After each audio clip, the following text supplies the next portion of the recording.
right, for those of you tuning back in at 1 p.m. sharp here, we are just waiting for staff and council to resume their seats. So if you could just afford us an extra couple minutes, I'm sure we'll take the green screen off and we'll get going here. So it shouldn't be much longer, folks, just a couple more minutes.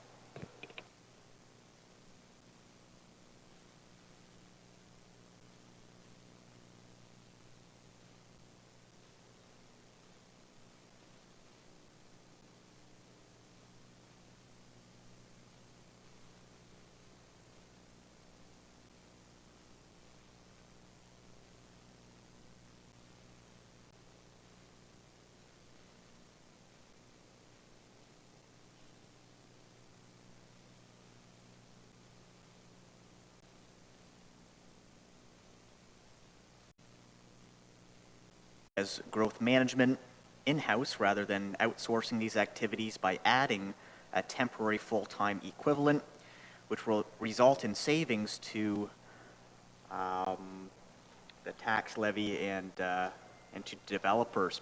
As these services are ongoing, this option provides a sustained savings to the municipality. So with that, we'll have everyone resume their seats, and this is an impact of $15,000 to the 2021 budget. So with nothing earmarked for 2022. So with that, I will open up the floor if there are any questions of committee regarding service changes. We're specifically on option 4A. Seeing first Councillor Van Passen. Thank you, Mr. Chairman. I would move this recommendation because the way it's been working, it hasn't been working, so let's try something new. So I'm more than willing to see what this as a pilot project does. So I would move the recommendation. Thank you. And again, I would remind everyone that we only really require a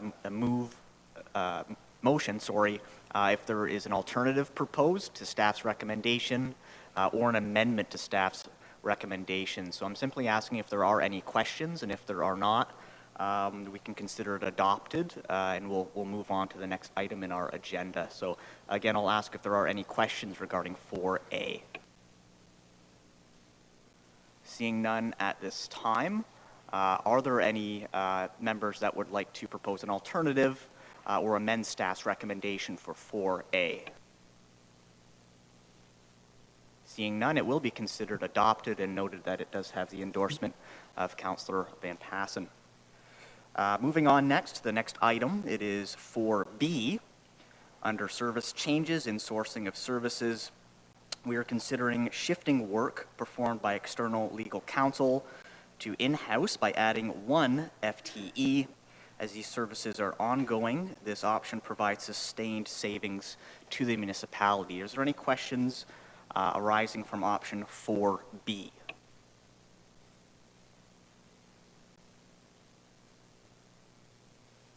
Mayor Chop. Thank you, Mr. Chair. Just an update. How are we moving along with an RFP for external counsel? We've traditionally been using Ross and McBride, and we were going to put that back out there. I have some concerns myself that this hasn't been properly RFP'd in the past, and just wondering. Through the chair, I don't know the exact status of it. We went a different approach this year for our RFPing legal services. We created a roster, so multiple different service lines, such as employee matters, general corporate matters, and planning matters. I know the RFP was on the street. I know we received submissions back. And I believe they've been evaluated or are being evaluated currently, and so that we'll be able to report on that shortly. If Ms. Darlington was here, she'd be able to give me a more up-to-date, but I know it's been changed and it's out in the street and it's been responded to. Okay, but we are moving forward with creating a new roster of alternative firms to what we've been using historically. That is correct. Okay. The next question is it possible to do this as a one-year trial?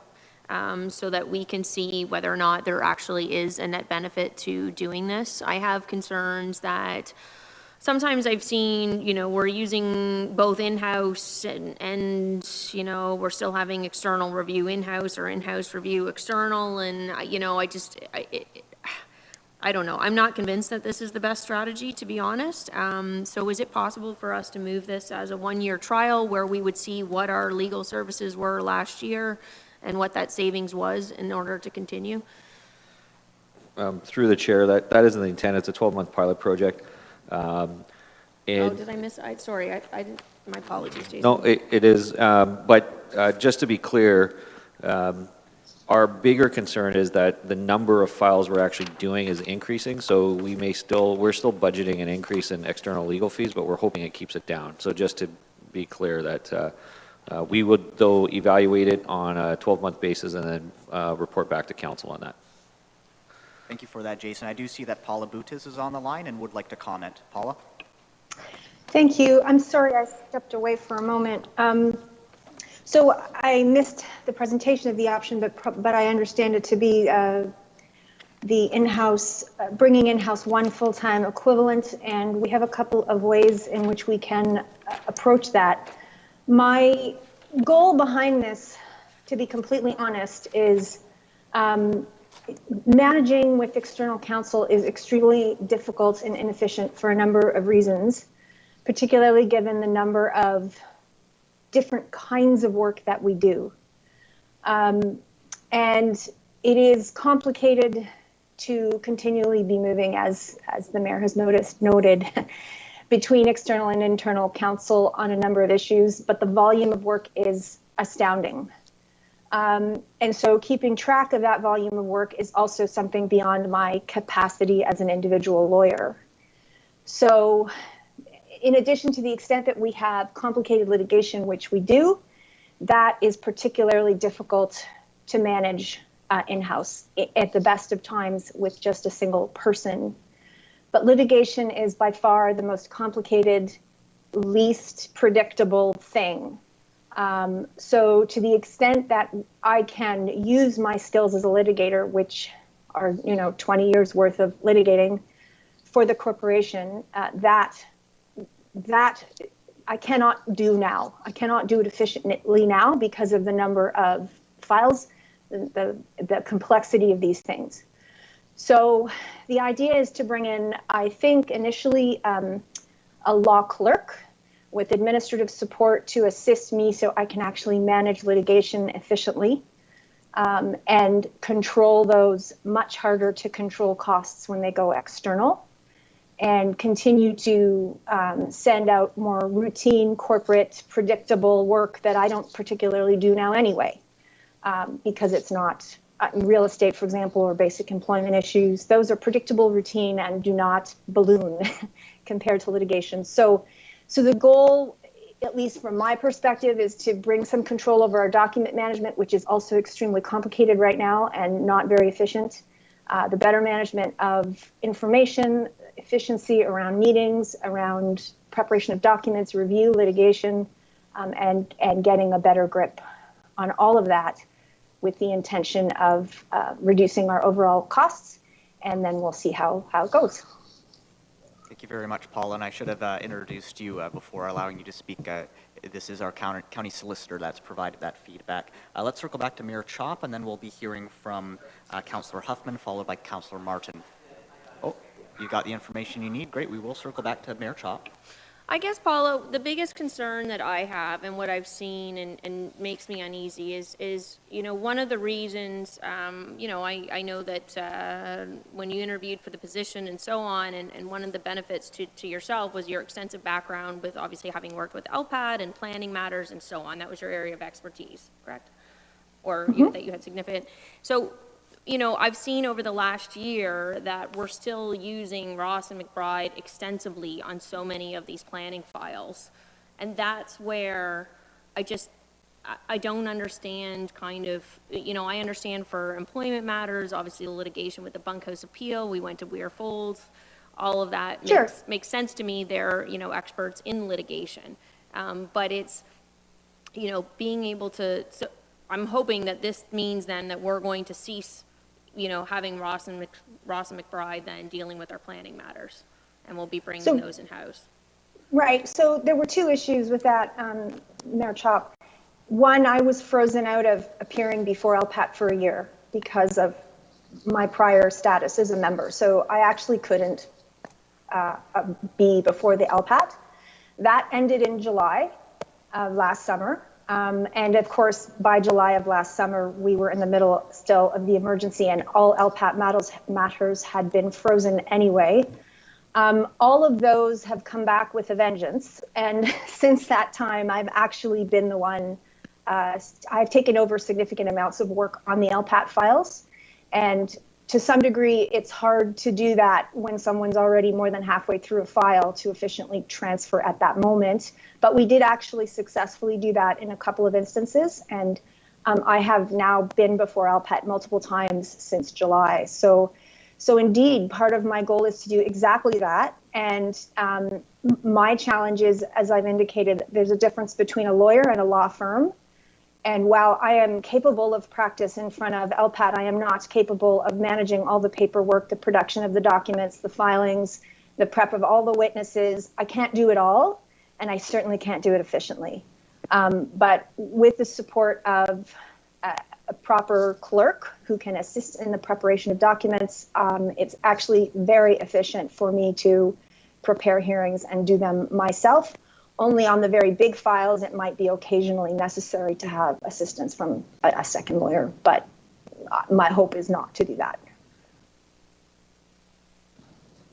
Very good. Are there any further questions of committee? Councillor Columbus. Thank you, Mr. Chair. Whoever can answer this, I would take it too that our real estate transactions, our surplus land sales would be sped up if this individual was hired. Would that be the case, Ms. Budis? Well, it depends on the nature of that clerk. So if the clerk has real estate experience, maybe. That isn't the goal for this clerk. From my perspective, the goal for this clerk is litigation support. I don't know that their real estate transactions are particularly slow. I'm sorry, I'm a little unclear. I did listen yesterday a little bit about the land monetization strategy, and so I'm aware that was delayed, but that was primarily delayed because of COVID. Once agreements of purchase and sale are established, the legal piece of it is actually pretty quick. I think the challenging part is getting the staff reports done and making decisions around, then taking it to council, who then has to decide how to deal with the properties. That to me is most likely the bottleneck in that process, not counsel, not legal counsel, not real estate clerks. Thank you. Further questions of committee? Okay, seeing none at this time. Does any member wish to propose an alternative or amend staff's recommendation for 4B?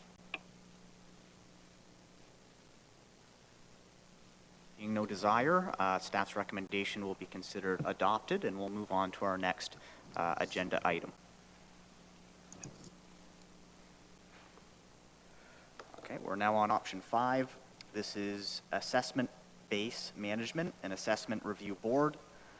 We are considering hiring an external contractor to manage the property tax assessment base and to represent Norfolk County at Assessment Review Board hearings. This service will generate savings in subsequent years by reducing tax assessment write-offs and by increasing the property tax assessment base. With that, I believe there is only one component of this option. Are there any questions of committee for staff? Looks like this is a pretty straightforward one. There are no questions. Are there any members that wish to propose an alternative or an amendment to staff's proposed recommendation? Seeing none, we'll consider option 5 adopted, and we'll move on to our next agenda item. We're now on item 6. Bulky item collection always seems to be a hot topic of conversation at budget. We are considering replacing the biannual county-wide bulky item pickup service with a call-in pickup service supported by a fee for service charge. This is starting on page 2-46 of our agenda. Are there any questions of committee? Councillor Martin. Thank you, Mr. Chair. Through you to our staff, my only question would be the organization of booking, scheduling, the pickups and so on. Is that going to be a bit of an unrealistic burden on our staff? The phone's ringing off the hook all of the time, or emails, or the website is that coming through us? And the charging per pickup, if we start to work on allocating staff for, the $25 collection fee, is that a significant resource on our staff?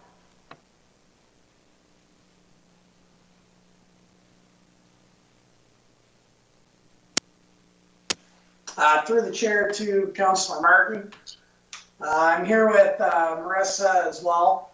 I guess we were talking about this, and generally we'd be looking at this as being something we could either facilitate through the existing county work order system, or similarly set up something that we did for the HHW days for people to sign up. In our opinion, we don't see it being a significant staff burden to deal with the scheduling of this. The one thing to note would be that we do still need to ensure that we have a manner to deal with online payments, and that kind of thing is also in the works corporately as well. So I think given the amount of time we would have to implement this, those would be issues that we could work through. Thank you very much for that information. If it's not a burden to staff, I think that this is a creative suggestion, and I would support it to give it a go and see what the results are. Thank you, Councillor Martin. We'll hear from Councillor Columbus next. If that's a move, I would second it. I believe this is a great program.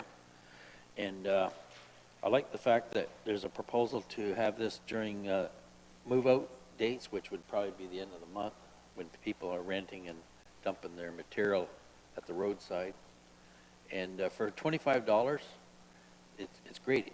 Just to go to the dump with your own pickup truck, it costs you $25. So this is actually a very good proposal. Very good. We have an endorsement from two councillors. Do we have any questions from committee?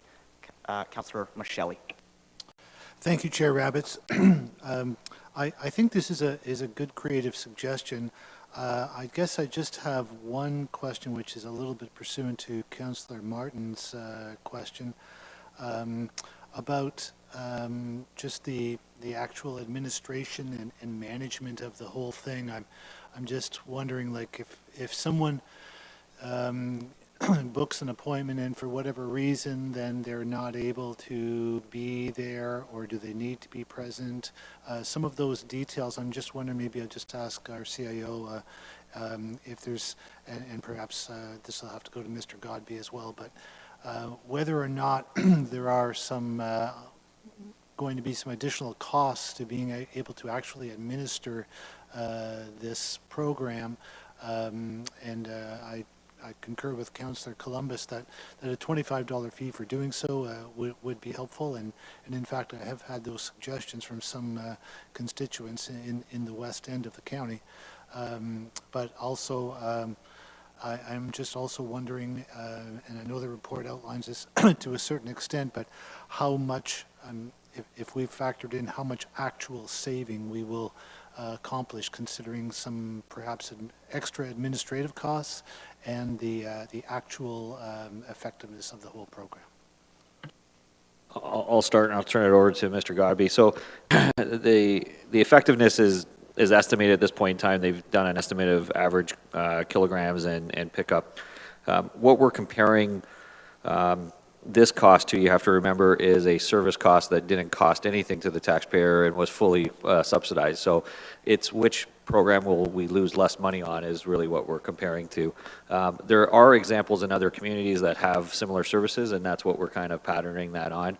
There's no requirement for the person to be there. They put the garbage, the bulky item down at the site. In some municipalities, they actually give a multi-day window.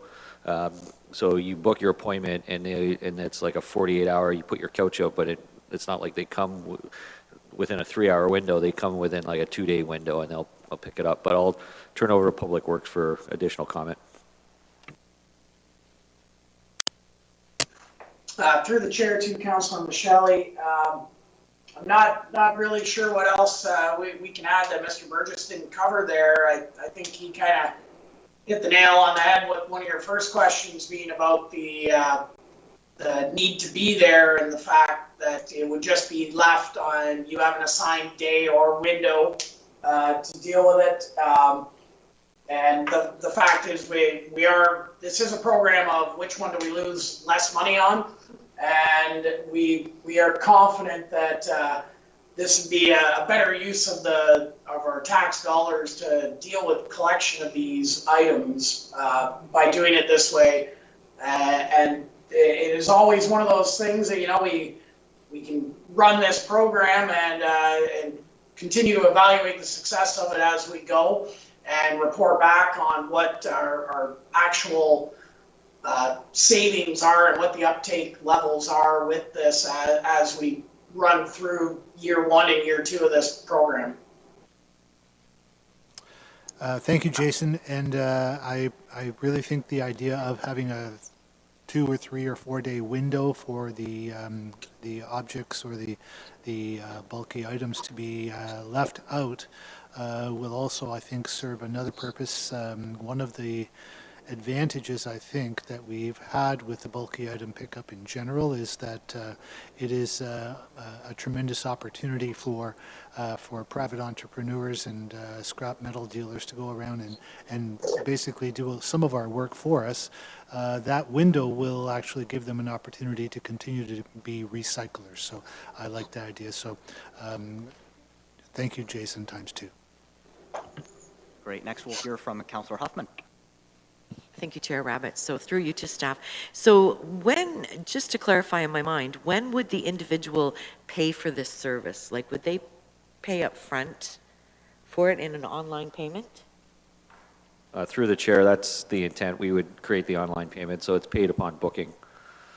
Okay, because my question is, and I'm going along, I respect what Councillor Michelle is saying, that in terms of the bulky item pickup, times, different wards and people would go to the areas that were scheduled for the next pickup and there was lots of recycling and reusing of items. But I'm just thinking, if I'm a taxpayer and I've booked a time and I put my couch out there for pickup and then someone comes along and takes my couch, well, I paid the county and they haven't done anything.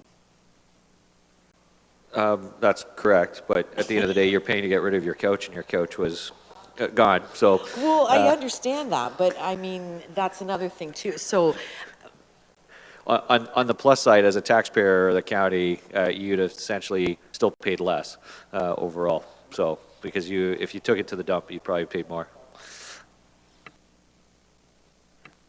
Councillor Van Passen. Thank you, Mr. Chairman. I'm going to crank my head back to 95, 96, 97, 98, 99, 2000, having the same argument, City of Danicoke, bulky item pickup, and I think Councillor Columbus can probably explain how it went on in 2001, 2, 3, 4, 5. Every year, it's one of the low-hanging fruit. Let's just get rid of that. I don't believe that there is any cost savings because most of that garbage that goes to the bulky items, the scrap dealers pick up a whole lot of it. A whole lot gets recycled. It's only, I would estimate probably only a third ends up getting picked up for garbage and that we have to pay the tipping fees on. If we don't have that, I know which concession roads that most of that garbage is going to end up. And then we're going to have to send staff out, 2 guys in a truck, and pick things up one at a time. And I think the incremental costs on that are probably going to be higher than the projected savings on this. The rustic countryside doesn't get much of the services that the urban areas get. This is one of the few things they do have. And I think it's a great benefit environmentally. It's a great benefit to the people. It's a way to get rid of things. And the cost, again, I think there's going to be offsetting costs of staff time, booking, scheduling, and then sending the trucks out to pick up the garbage that just got thrown in the ditches.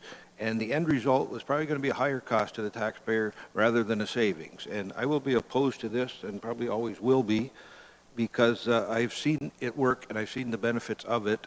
And I'd like to just keep it as it is. especially for, well, the next item up, I think, is another one that'll probably make the same arguments on, but, you know, you look at the West End, do you think the guys are gonna drive all the way to Simcoe to drop off garbage from Clear Creek and Cultus? Or, no, I'm halfway there, and I'll just chuck her here in the ditch and go back home, right? So, you know, I'll be opposed to this, and hopefully there's enough, the rest of councilors can sort of support that point of view, because there's side benefits that are not being calculated this, and there's defects in that I don't think they're being calculated here. Thank you for expressing your point of view, Councillor Van Passen. We will hear from Mayor Chop, and then we'll hear from Councillor Michelle. Thank you, Mr. Chair. I have changed my view on a few things since this term of council, since being elected.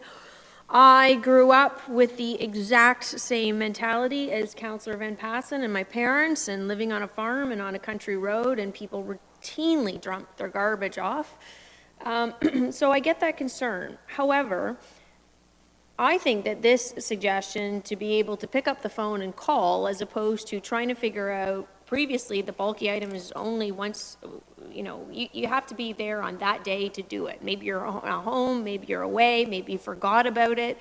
You know, here's an opportunity actually to be able to pick up the phone and schedule it when you want, which I think is a great advantage. So, I think this could in fact reduce some of the people dumping in the country, because as opposed to having to wait for, you know, 6 months down the road, they want to get rid of it now.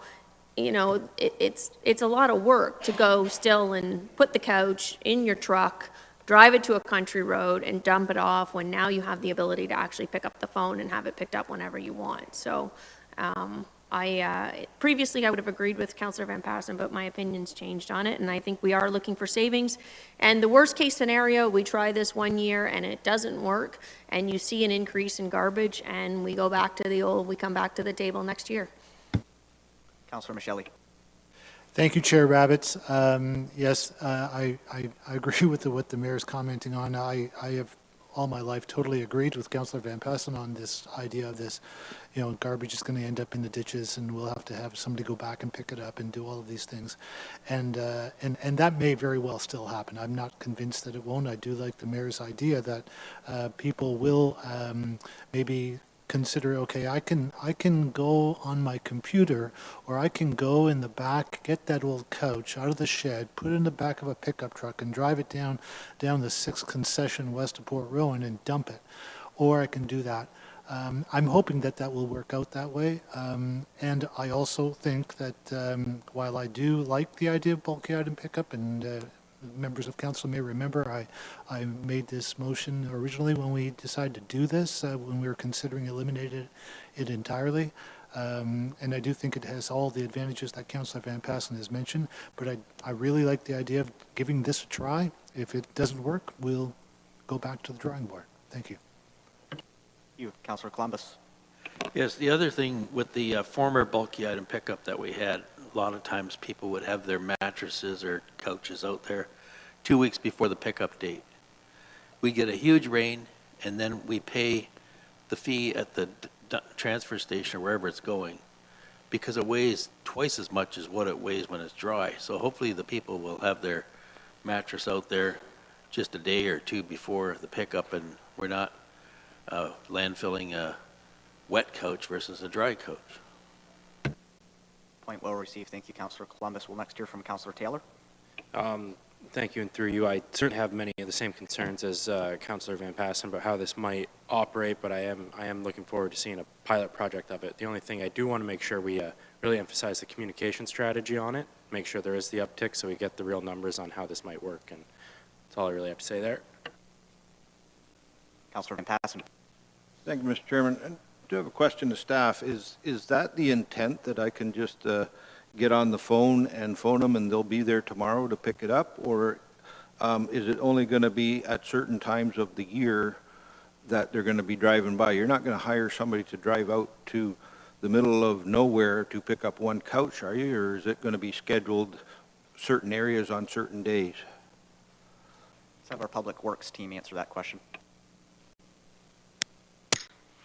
Through the chair to Councillor Van Passen, the what you described with the contractor being in certain areas that the county gets times in the month is exactly what we would intend to have there. It wouldn't just be that you could, call on Monday and it would be picked up on Tuesday. There would be set zones and areas. It would just be on an established schedule. So, for an example, Ward 4 might be a certain week of the month that you could utilize that service. And that is because we don't want to have our waste disposal contractor, going excessively out of their way in order to be making these trips. So at least we can keep the areas where they're doing the bulky pickup confined to similar geographic areas to make it significantly more efficient. Is that every month then? Yes. Yes.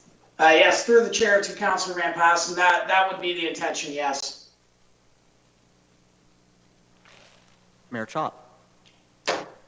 No, I just wanted to provide clarification that it's more often than once every 2 years. That it would be. Are there any further questions of committee regarding bulky item collection? Seeing none, again, I would remind council that, again, I will ask if there's any alternatives or any amendments to staff's recommendation. If there is none, we will consider it endorsed. Are there any alternatives or amendments that a member wishes to pose? Seeing none, we will consider the pilot project adopted. We're now moving on to, Councillor Van Passen has a question.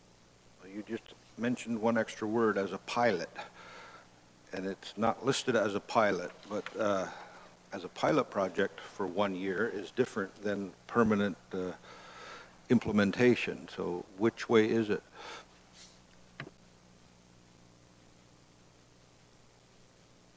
It is permanent. I apologize, I had misspoke. I did hear from Mayor Chop that she was referring to it as a pilot project. If it was unsuccessful, we have an opportunity to review it in another year. Mayor Chop, did you wish to respond? No, I didn't ever refer to it as a pilot project. What I said was if we found that it didn't work, just like anything else going on in the county, council could change their mind and ask staff to bring back a report or later have a discussion to cancel the program. But I didn't say a pilot project. My apologies, I must have misheard you. With that, it's permanent, unless we so choose to discuss this again at next budget, which I imagine we likely will be.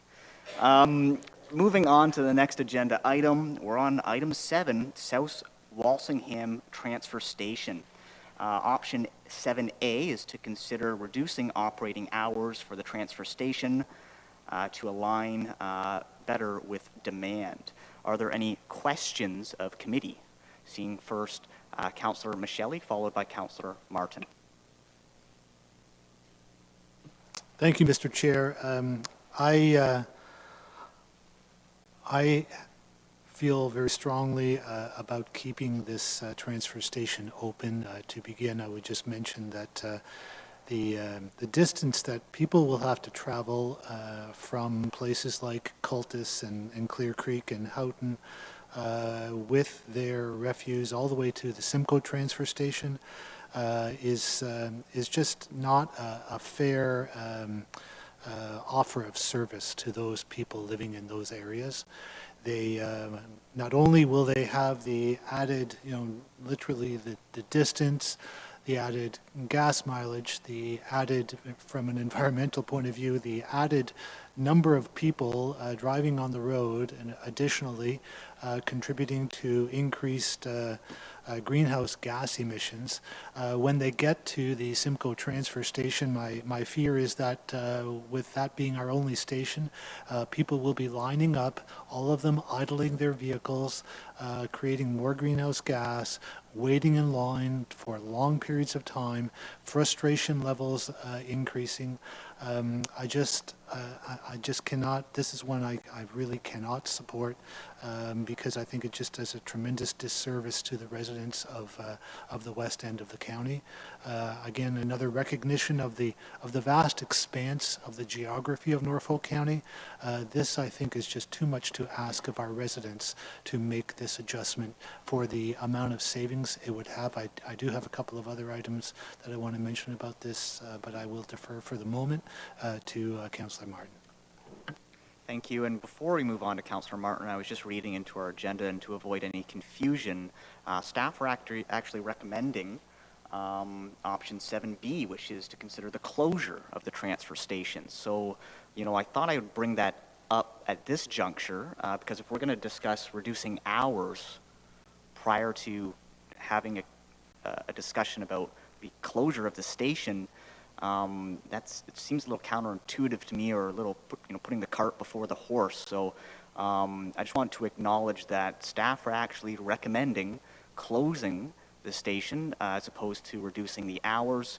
Option 7A has two alternatives in terms of reducing hours, but the staff recommendation is in fact 7B, which is the closure of the transfer station. I think it would be best if we relay or we have staff comment on that, and I'd like to circle back to you, Councillor Micheli, before moving on. Yes, thank you, Chair Rabbits. And so the recommendation for staff to close the station entirely, I think, has a couple of other features to it, but I will, in the beginning, allow staff to make a comment on that. Thank you.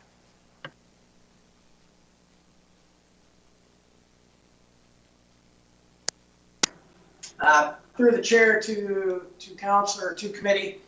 I guess just to give kind of the overall context of this, when we're looking at ways to try and find some financial savings, this site was noted as one with some low utilization, and that's where we started with initially looking at potential hour reductions. Based on some of the data, the average number of cars that we were seeing attending the site through the various days of the week, through the various months of the year. And when we got looking at that, we did note that it is a very low utilization period at certain days of the week and certain times of the month, which kind of spawned the idea of looking at reducing hours just to as a cost savings measure to keep our general operating costs down. From there, when we got looking at the potential capital investments that we have coming down the pipe in the future, one of them specifically being some repairs that need to be done to the scale house, the site security and all that. We brought up the idea of if we close the site, it gives you more financial bang for your buck more than anything.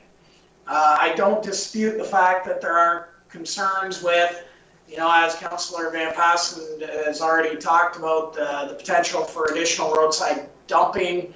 As Councillor Micheli noted, the additional travel time that would be required for people to get to the Simcoe site.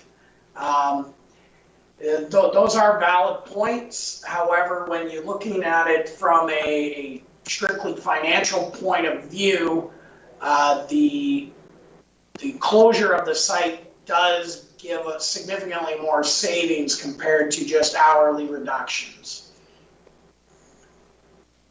Further clarification from our CAO? Yeah, and if I remember the notes correctly, Jason, you can correct me.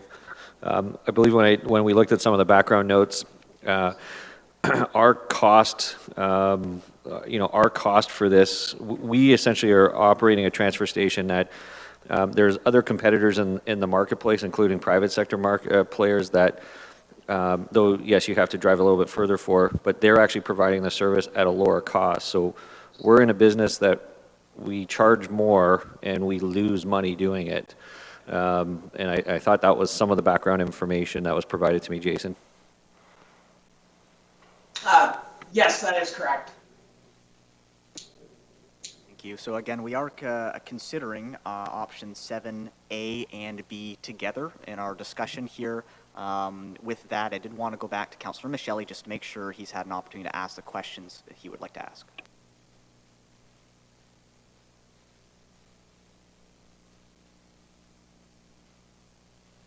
Thank you, Chair Rabbits. I guess I do have some other questions. I know that one of the maybe drivers of this, of our staff proposal is the needed replacement of the weigh scales at the South Walsingham transfer station.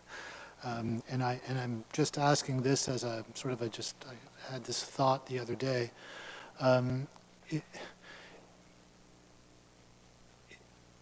I think as our CAO just pointed out, that we do have to take the refuse and the tonnage from the South Walsingham station to the Simcoe transfer station, correct?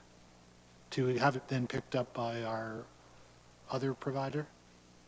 I know it goes to another provider, but I'm not sure if it goes direct between the two. I'll ask Mr. Gabi for that. Okay, sorry. Yes, Jason. Yes, through the chair to Councillor Michele. No, it does not get shipped from South Walsingham to Simcoe. Our provider takes it direct from that site to the landfill, or to their own place for repacking, then to the landfill. I see. Okay, thank you, Jason. So I guess my question is, and I'm just trying to, bring up, some of my recollections from my youth. Way back in the day, and I think many people know this, that there were no weigh scales at transfer stations. Basically people took their loads there and they dumped them. Is it possible, or can you explain to me, would it be possible to have simply a sort of a flat rate fee where, people have a certain amount of expected weight in a half-ton pickup truck that they would bring? If they have a larger stake truck type thing, a larger trailer, that there would be some kind of way to estimate the amount of tonnage that they might have, charge flat fees for those, and frankly, because we are trying to save money, the flat fee we would charge, we would estimate on the high side, just to allow for people who might be trying to abuse that system, which would ultimately be a bit of an honor system, as we were previously suggested with the marinas and the cemetery upkeep. By and large, most of the weight in a lot of places is the heavy sort of metal things. I would think that, as I think many people know, that's why the scrap metal dealers have been picking up a lot of stuff along the side of the road, because the prices of metal commodities has been going up for the last about 10, 11 years. And in fact, I just noticed yesterday that the price of copper is at an 11-year high. So there wouldn't be too much metal in those heavy objects that could easily be sort of hidden in a pickup truck or another truck. So I'm wondering if it might be just a possibility, and I realize that this is an area I don't know a lot about, but is it possible to have just flat fees for people dropping it off, and that would help us to avoid the cost? I believe it's $120,000 for the weigh scale. So I'm just wondering if you could comment on that.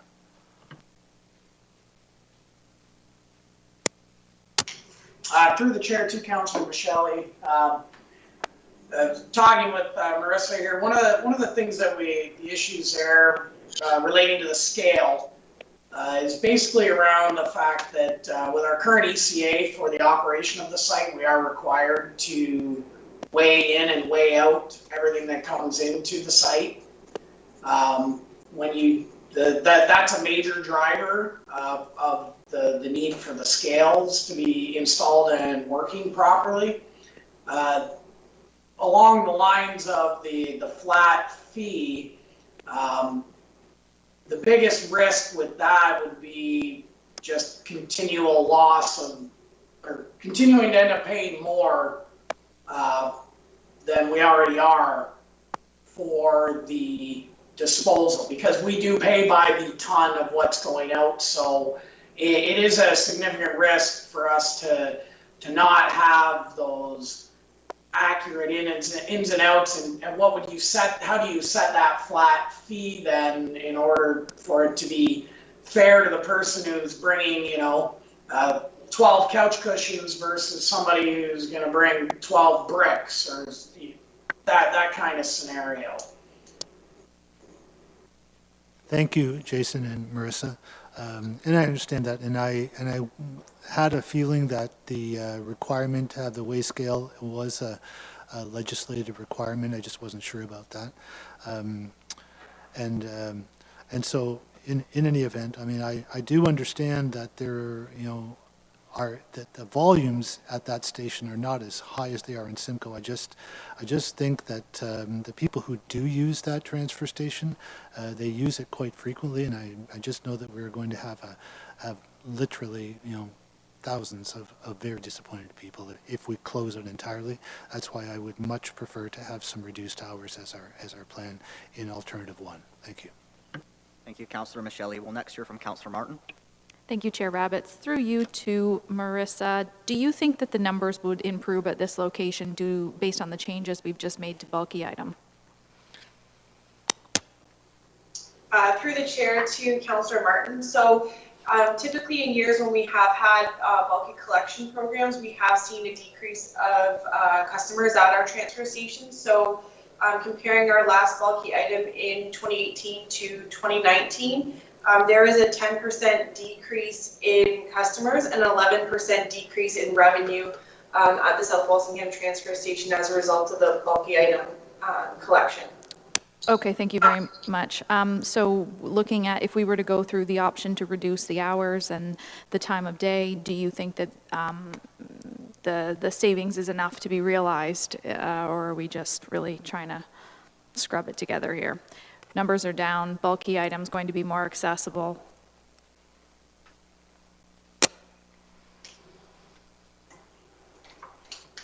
Through the chair to Councillor Martin, sorry, could you, what exactly are you If we went asking? with the option to reduce the hours and the service hours there, given that we've just made changes to bulky item, based on the numbers and the utilization information you have, do you think that there's a lot of merit in that?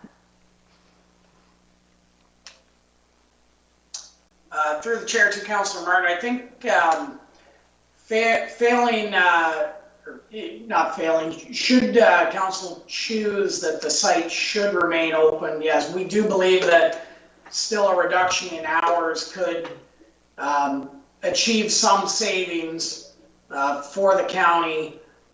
It's not as big of the dollars that we could potentially have, but it would still allow the site to be there on a more limited basis in order to provide those services to the residents of the area who want to use it. If I was to reword my question, due to the changes we've made in bulky item pickup and a potential reduction in hours, do you think that's going to be a choice location whatsoever, or are we essentially just killing the location and still spending resources on staffing it and having it open? Through the chair, it's a very difficult question to answer. I mean, I understand where you're going at. We know that site has a low utilization rate now, and if we improve bulky item, we're going to potentially decrease that even more. No, fair enough. I guess I'm asking you to a hypothetical there. Okay, that's fine. Based on the hours that it's existing hours right now that it's open, could that be a reflection of the reduced use at that facility? When I look at that 10 in the morning till 3:45, with the exception of maybe going on a Saturday, it's not really conducive to my schedule to go and use that facility. Is this scheduled that way for a particular reason? Is that contributing to the low numbers? Could we look at a reduction in staff, something like 1B, and shave off another day and have it later hours so people could use it after work? Any comments on that?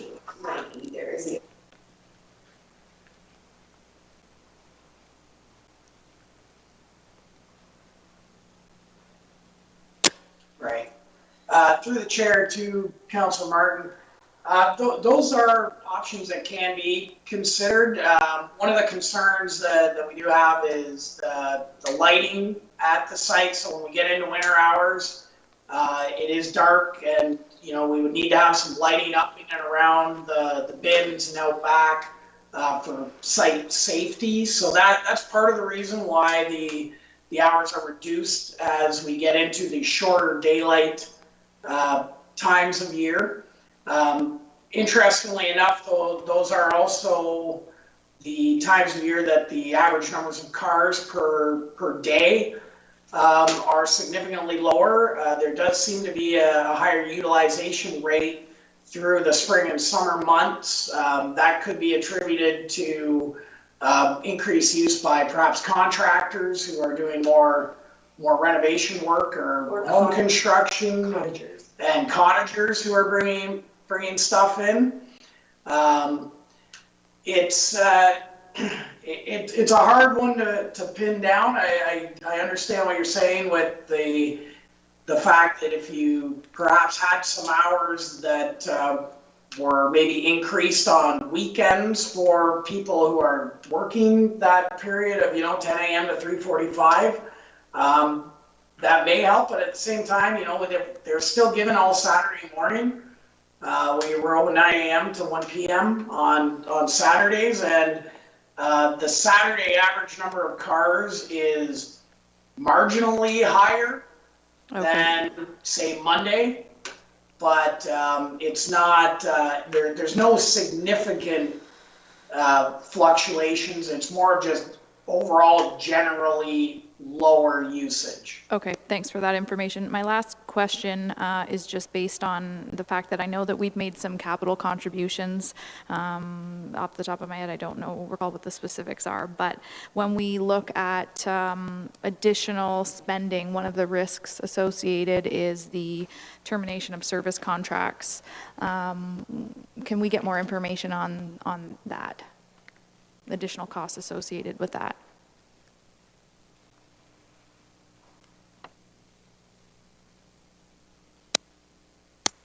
Through the chair to Councilor Martin, that would be kind of a follow-up item from us. Should council choose to kind of proceed in this direction, that would be something we would have to have those types of negotiations with our contractor at this time and report back what those implications might be. Those are conversations that have not been fully realized right now, not knowing what direction we may want to head with for this. All right, next I have speakers Councillor Columbus, Councillor Huffman, followed by Mayor Chop. We'll start with Councillor Columbus. Thank you, Mr. Chair. Just how bad is this scale that needs replacement for $120,000? Is it something that can be repaired at a lower cost? Through the chair to Councillor Columbus, the scale there has been there for approximately 30 years. It is worn and tired. Staff do have concern about failure of the scale. As you may recall, we've recently redone the Simcoe one. Our plan was to move forward, and if we were to continue to operate this site, that we would need to see that scale replaced. However, it's not, we've looked at it from the perspective that we can likely limp through another year with that scale. However, it does come with concern that we could end up in a position where we need to try and get some emergency type repairs done to that, which is always not the most affordable or efficient way of getting work completed either. Thank you. My other question, Jason, is with respect to, I asked Catherine Fanning to provide me, because I did get several phone calls about potential closure, with some information, and I know she supplied me with information that we spent $893,000 on that transfer station in the last 5 years. So what would happen to all those assets that we've invested in for $893,000 of taxpayers' money? I'll just start. Any economic analysis, when Economics 101 always says you never factor in sunk cost into any continuing analysis. So whatever we spent in the past is deemed to be a sunk cost, and you shouldn't lose more money going forward because you spent money in the past. It doesn't. So the rationale for a sunk cost debate has been proven not to be something that you should consider in these types of go forward decisions. So, but the site could be converted, but that's not generally how you make those decisions on a finance type of basis. Further, Councillor Columbus? Well, I just wondered if Mr. Godby had any comments. Yes, through the chair to Councillor Columbus. Just further to that, we know that there has been some investment put in that site.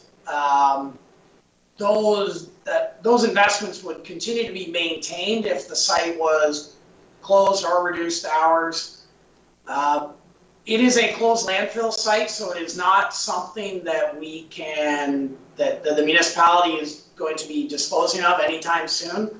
We will ultimately have care and control over that site for a while. So should something like closure be supported, one of the things that could always be done in the future is reestablishment of the site or reopening of the site as a transfer station if it were to be required, where with the proper minimal maintenance of our existing investments, we feel that we could keep it in a condition that if it ever was chose to be reopened, that we would not be looking at starting everything from scratch.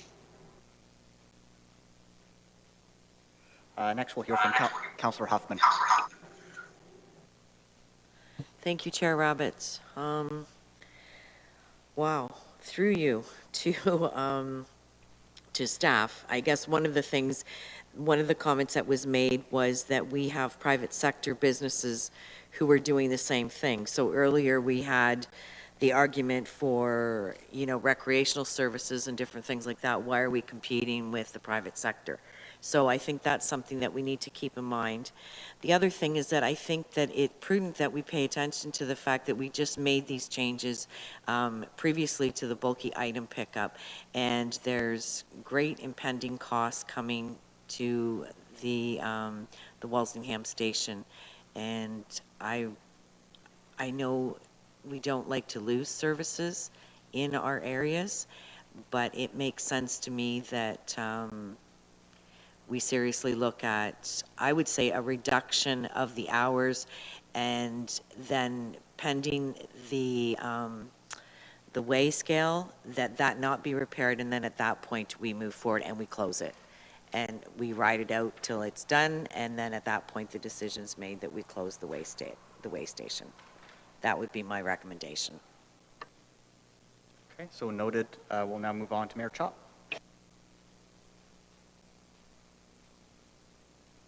Thank you, Mr. Chair. Councillor Hoffman, you almost took the words right out of my mouth, actually. A little bit of a change, though. I think I would still move with staff's recommendation. But like you said, we have a lot of bigger items that are yet to come in the budget. I mean, we're talking about reducing our paramedics. Laying off 25 staff members. At the end of the day, rural waste transfer stations, you can look in other areas. I'll be honest, if I was a resident out there, would I be ticked off too? For sure. Is it an inconvenience? Yes. Like Councillor Martin said, though, now we're changing the bulky item pickup. We're trying to make it easier for people in other ways. We're trying to look for different ways of doing things. If it takes us, we're only on item number 7, and we've got 27 to go, and we're going round and round on something that we're losing money on, and that there is a trend to, and really a direction from the community in the budget input to start consolidating county operations. When you look at some of these things, I mean, last year, the Langton Administration Building, that is just a fact. We have to consolidate. Doesn't matter whether it's the dump, whether it's the county buildings. We need to move in that direction if we're ever going to bring Norfolk County out of the financial predicament that it's in. So, you know, I think Marissa's love for garbage and Norfolk County, I take her recommendation seriously, and I don't believe she would have put that recommendation forward if she didn't believe in it and believe that it was the right thing to do. Obviously, if we didn't have this financial situation, would it be great to have the dump still open? Absolutely. Would it be great to have Langton? Absolutely. But it is not a reality of our financial situation. It sucks, but I think we need to move on in the budget and get to some of the bigger items that are of real concern to Norfolk County, like paramedics. Thank you. We'll hear from Councillor Van Passen. He has not had yet an opportunity to ask a question regarding this option, and then we will hear again from Councillor Micheli. Well, I agree with the mayor. It's time to move on here. The discussion, but I will propose that we use option A of the reduction of hours for 2021, and also that we do not replace the wage scale in 2021, defer that, and also that staff look at some of those private contractors and enter into discussions with them whether they would be willing to take over running that facility completely for us rather than having a contractor and 2 staff, and maybe we can just sub it out to somebody else. But that will keep it open for 2021, admittedly on some reduced hours. It'll give us a chance to see how it's going to work in conjunction with the bulky item pickup changes. And I will put that forward as a motion, and if there's a seconder, we can either agree with that or turn it down. Great. When we're on that portion of the agenda, I'll be sure to circle back to you, and you'll have an opportunity. We are still on questions, and we'll hear from Councillor Micheli next.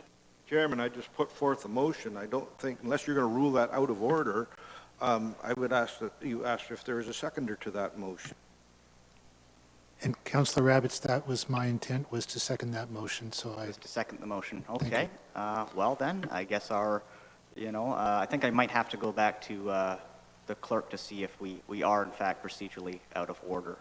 It was made known that you'd have an opportunity to ask questions, and then pending no further questions, everyone has an opportunity to ask, I would say at least one.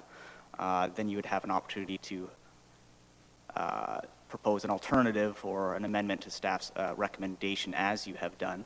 So let's go to the clerk just to see where we are at in the meeting, because you've confused the chair. So I believe Councillor Van Passen has put forward a motion. I don't know if it yet has a seconder. Oh, it does? Oh, sorry. Councillor Micheli. So I think any question would be related to the motion itself at this point. Very good. We've heard from the clerk that we will entertain motions during question period. So with that, we have a mover, we have a seconder. Is there further discussion? Seeing Mayor Chop. Just a question from staff then in that case, because I'm a little bit confused on what exactly the 2020, so the levy increase that we have before us is based on all of the staff recommendations being adopted. Anything that we don't adopt, we're going to add to. I was quite excited about Councillor Van Passen's idea from the savings with the climate change adaptation item we had discussed earlier. However, I was hoping to apply all of those funds to the paramedic issue. So I'm just wondering if staff could clarify then how much money we're going to have to make up, or what levy increase now over and above what we've already previously presented. Thank you. Through the chair, my staff is on top of this. This change would have a net impact of $74,500 to the negative, increasing it. We previously had $30,000 pickup, so net would be $44,500.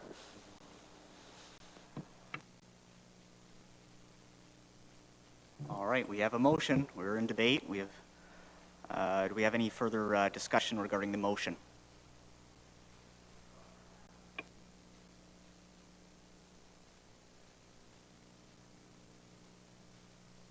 Seeing Councillor Martin. I'm just, while I see the mover is just doing some research, when he's finished reading, I'm wondering if he is interested in if he meant 1B.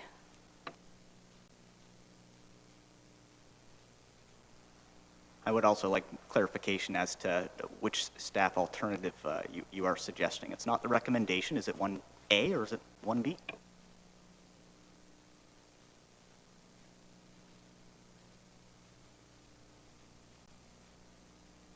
And is the seconder in agreement that that was the intent of the motion? Thank you, Mr. Chair. That I was basing that assumption that Councillor Van Passen was moving 1A. And that is 1A without amendment? Is that still the financial impact, or was the financial impact related to 1B?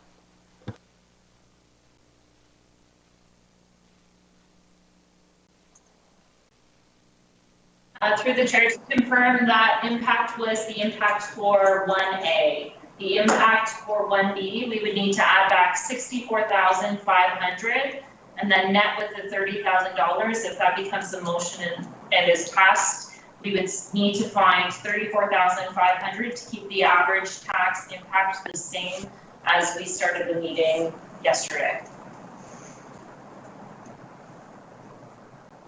Thank you for that clarification. Further discussion from Budget Committee.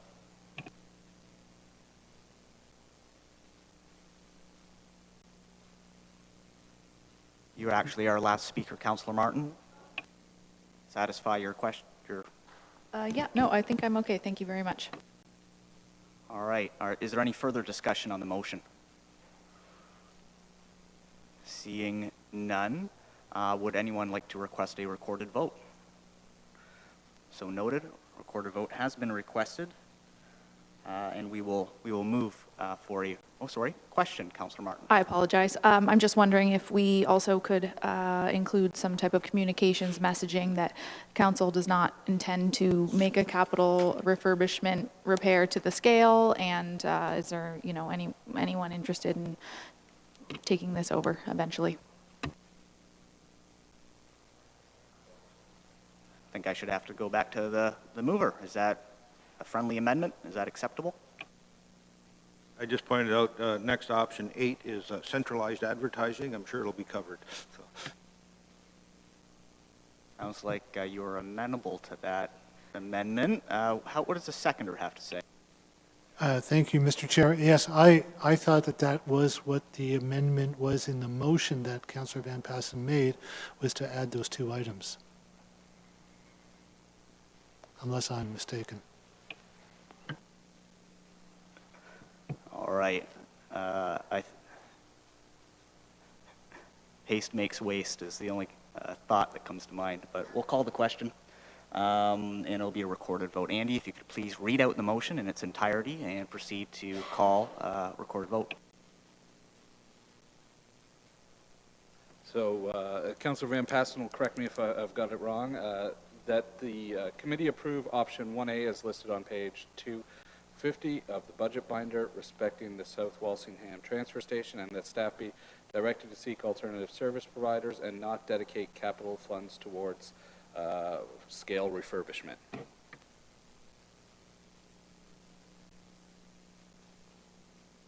And we will go Mayor Chop. No. Councillor Huffman. No. Councillor Martin. Yes. Councillor Michele. Yes. Councillor Van Passen. Councillor Columbus. Yes.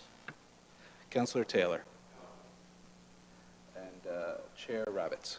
No. Motion is defeated on a tie.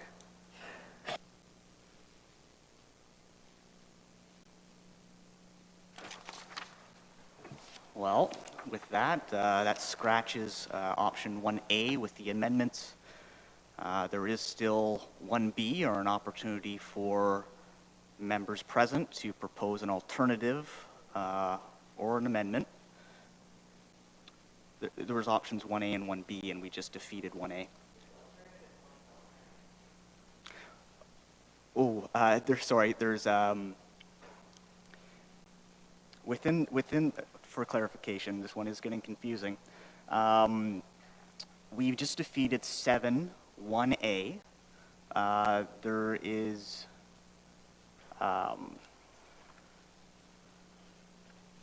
there is a 1B, okay? And then option 2 is actually to close the transfer station. So that there is still one more alternative that staff is not endorsing. And I'm opening up an opportunity to table that as a motion. Would you like to do so?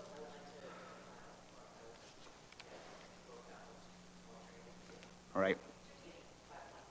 So we're looking at page 2-50, and it's 1B, and specifically year-round winter hours with the elimination of one additional operating day. Is that correct?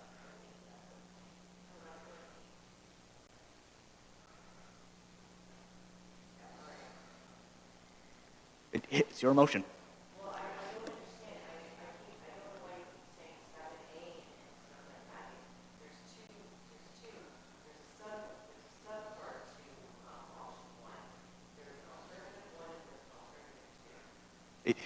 The numbering did become confusing on this one. I'm on page 2-50, so maybe we could just refer to the lettering and the numbering on that page, and I can commit to doing so as well. All right, let's go. I want to put 1 on the floor. Year-round winter hours, elimination of one additional operating day. Make sure that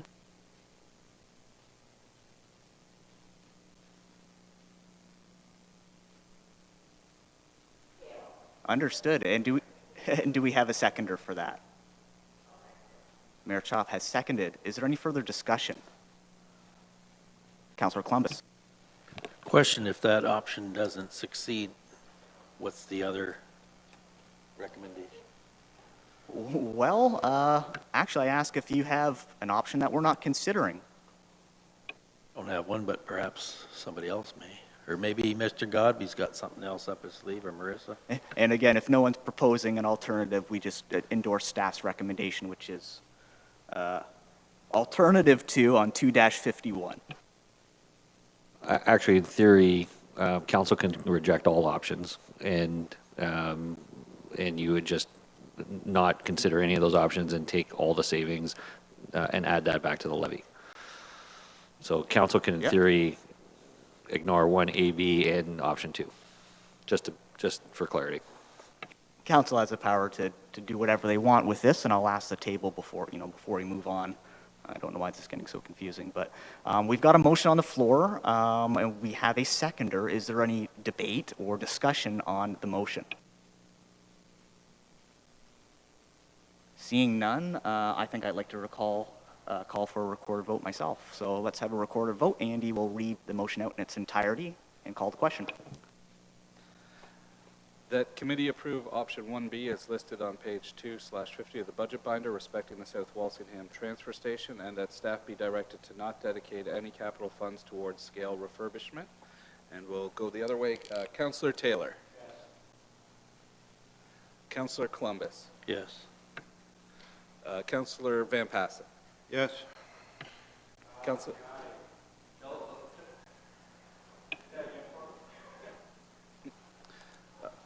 We've had a request to start over. Let's start over. Start over again? And go the other way around, yeah. Okay. That committee approve option 1B as listed on page 2/50 of the budget binder respecting the South Walsingham transfer station, and that staff be directed to not dedicate capital funds towards scale refurbishment. So, other way? Mayor Chop? No. Councillor Huffman? No. Councillor Martin? Yes. Councillor Michele? Yes. Councillor Van Passen? Yes. Councillor Columbus? Yes. Councillor Taylor? Councillor Rabbit? No. The motion is defeated on a tied vote. Okay, so just to explain to everyone where we arrived, we have eliminated through a process of voting options 1A and 1B as contained on page 2-50. I will once again open up the floor. Does anyone wish to propose an amendment or an alternative to staff's recommendation?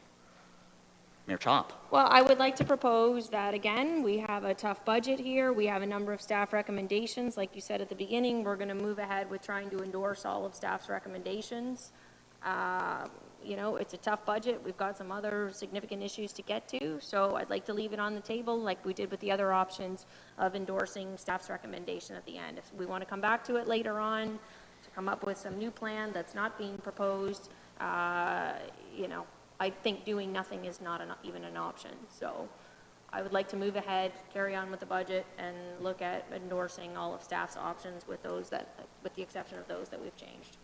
Thank you, Mayor Chop. We have an endorsement of staff's recommendation to close the transfer station. Again, if someone would like to propose something that is not written on that page or contained, you have an opportunity to do so. We'll likely only have one vote on this, right? Otherwise, we're endorsing staff's recommendation. We'll first go to Councillor Michelli. Thank you, Mr. Chair. I would like to propose a slight alternative to the option 1B that we have just defeated, if I'm allowed to do that. Yeah, we're discussing. You have an opportunity to propose something we haven't considered.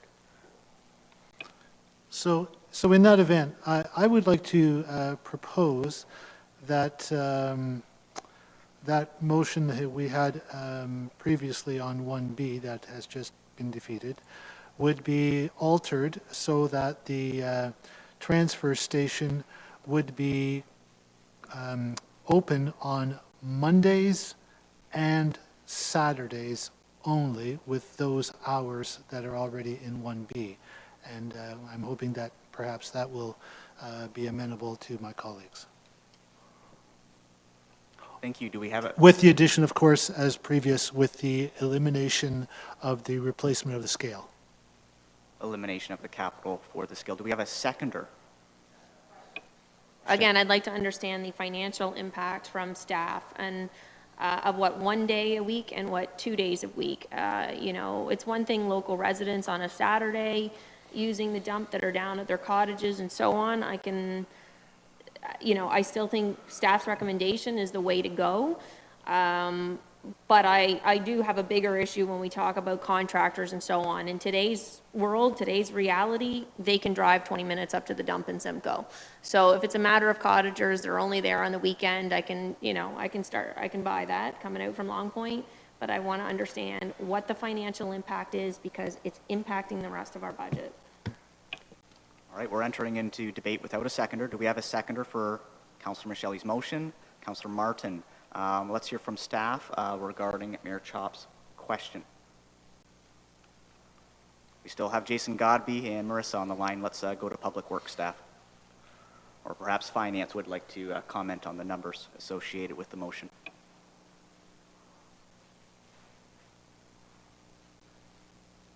Staff just requires a few, we were working on it back there, so staff just requires a few, finance requires a few minutes and to calculate the assumptions from a financial point of view. Mr. Godby might have some other details from an operational point of view. Let's go to Ops first while Finance crunches some numbers.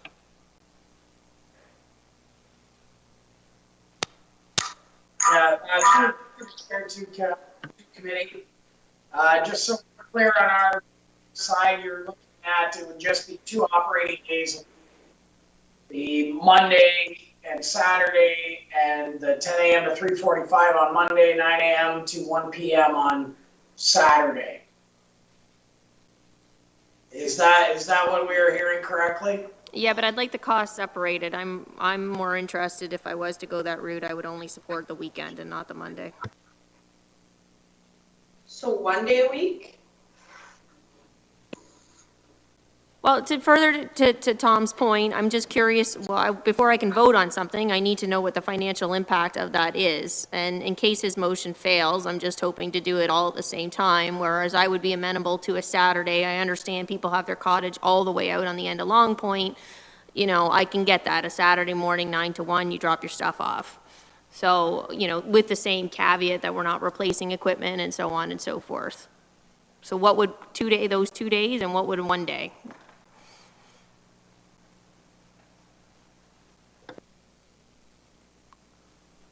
I believe that question was posed to staff. Councillor Michelli, they're working on it. Councillor Michelli, would you like to respond? Well, I would, Mr. Chair, and I appreciate what the mayor has just commented on.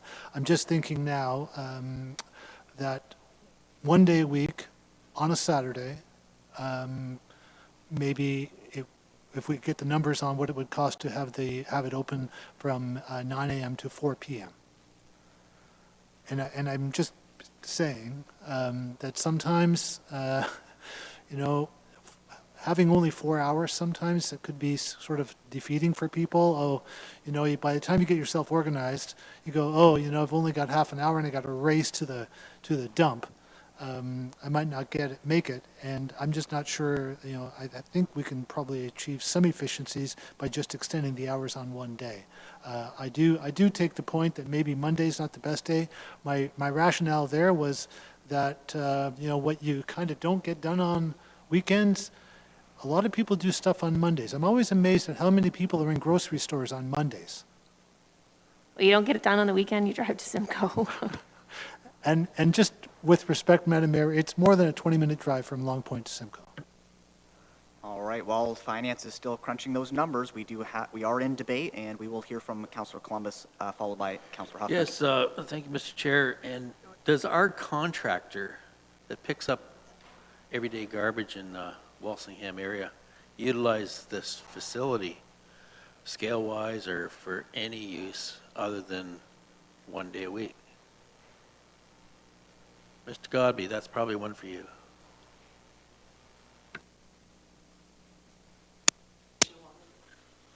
Through the chair to Councillor Columbus, all of the curbside garbage that is collected in Norfolk County goes to the Norfolk Disposal Transfer Station that they own and operate, and that's where that weigh process goes in.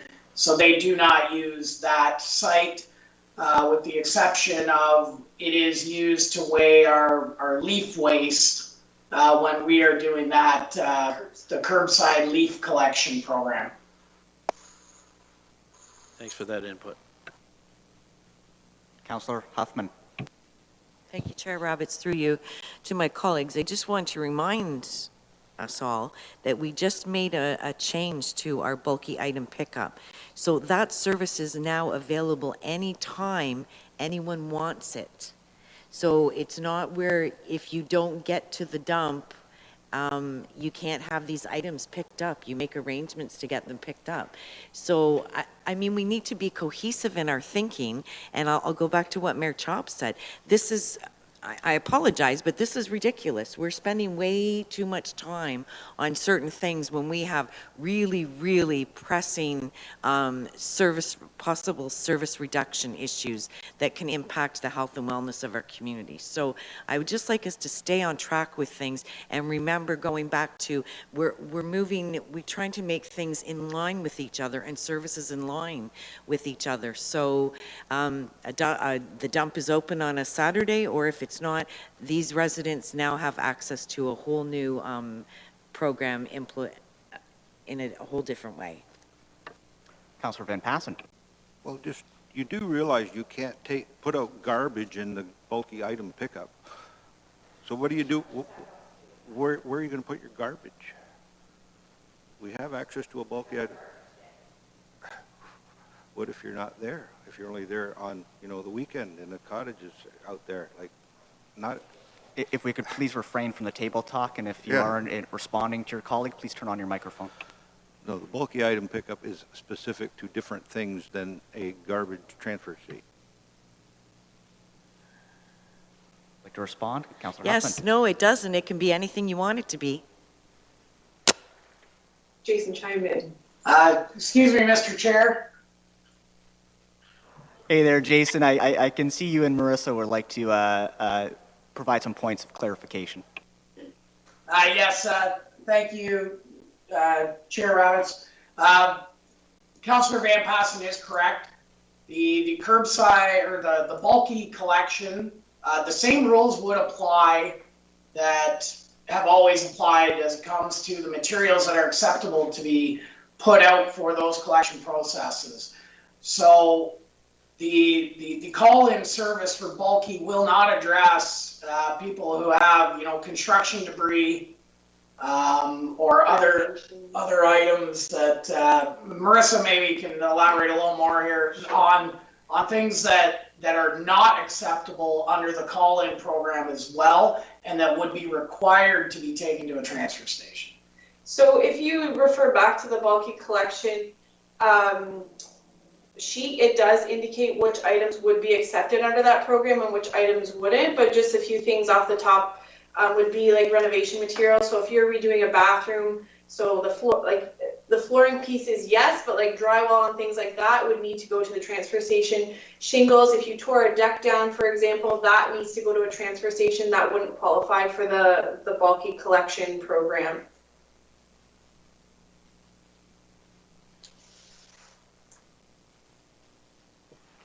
Ask a question. Councillor Huffman? And I would be assuming that we would be looking at these items would be able to be dropped off at the transfer station in Simcoe, correct? Through the chair to Councillor Hoffman, that is correct. Councillor Michele?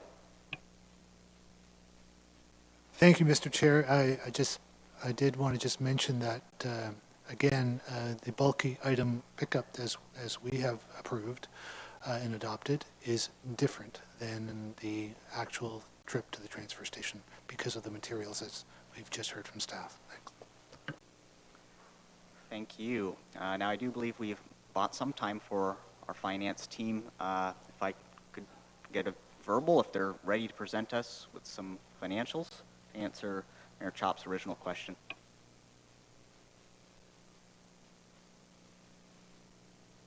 Not Chair, could we take a 5-minute break, just so we don't waste any more time, and then we can come back and move on? Through the chair to Mayor Chop, we are ready with your number unless you'd like a break.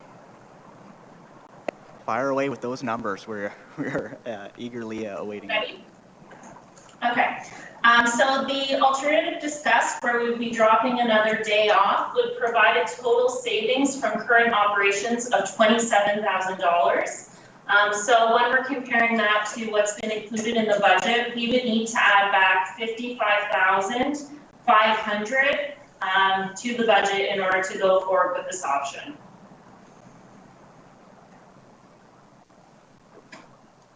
All right.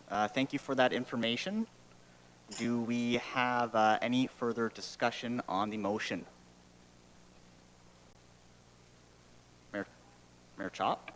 Just about the financial numbers. So that's with the 2 days a week, I'm assuming, not with the 1 day a week. And then I still struggle, 55,500. I mean, they're bringing in some revenue from dumping this off. Why is it? I don't get that number. Sorry, Mayor Chop. So the savings was $27,000 from where we're at today.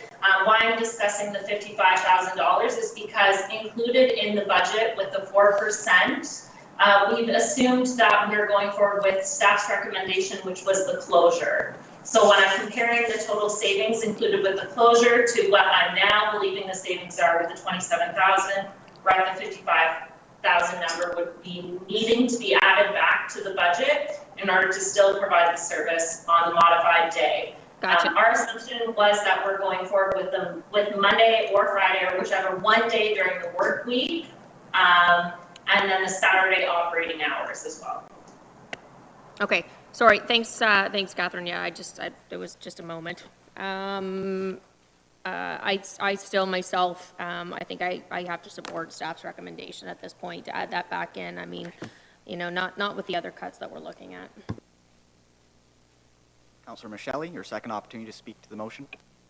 Thank you, Mr. Chair. So again, the numbers we just received are not reflective of my motion for Saturday only with extended hours. Is that correct?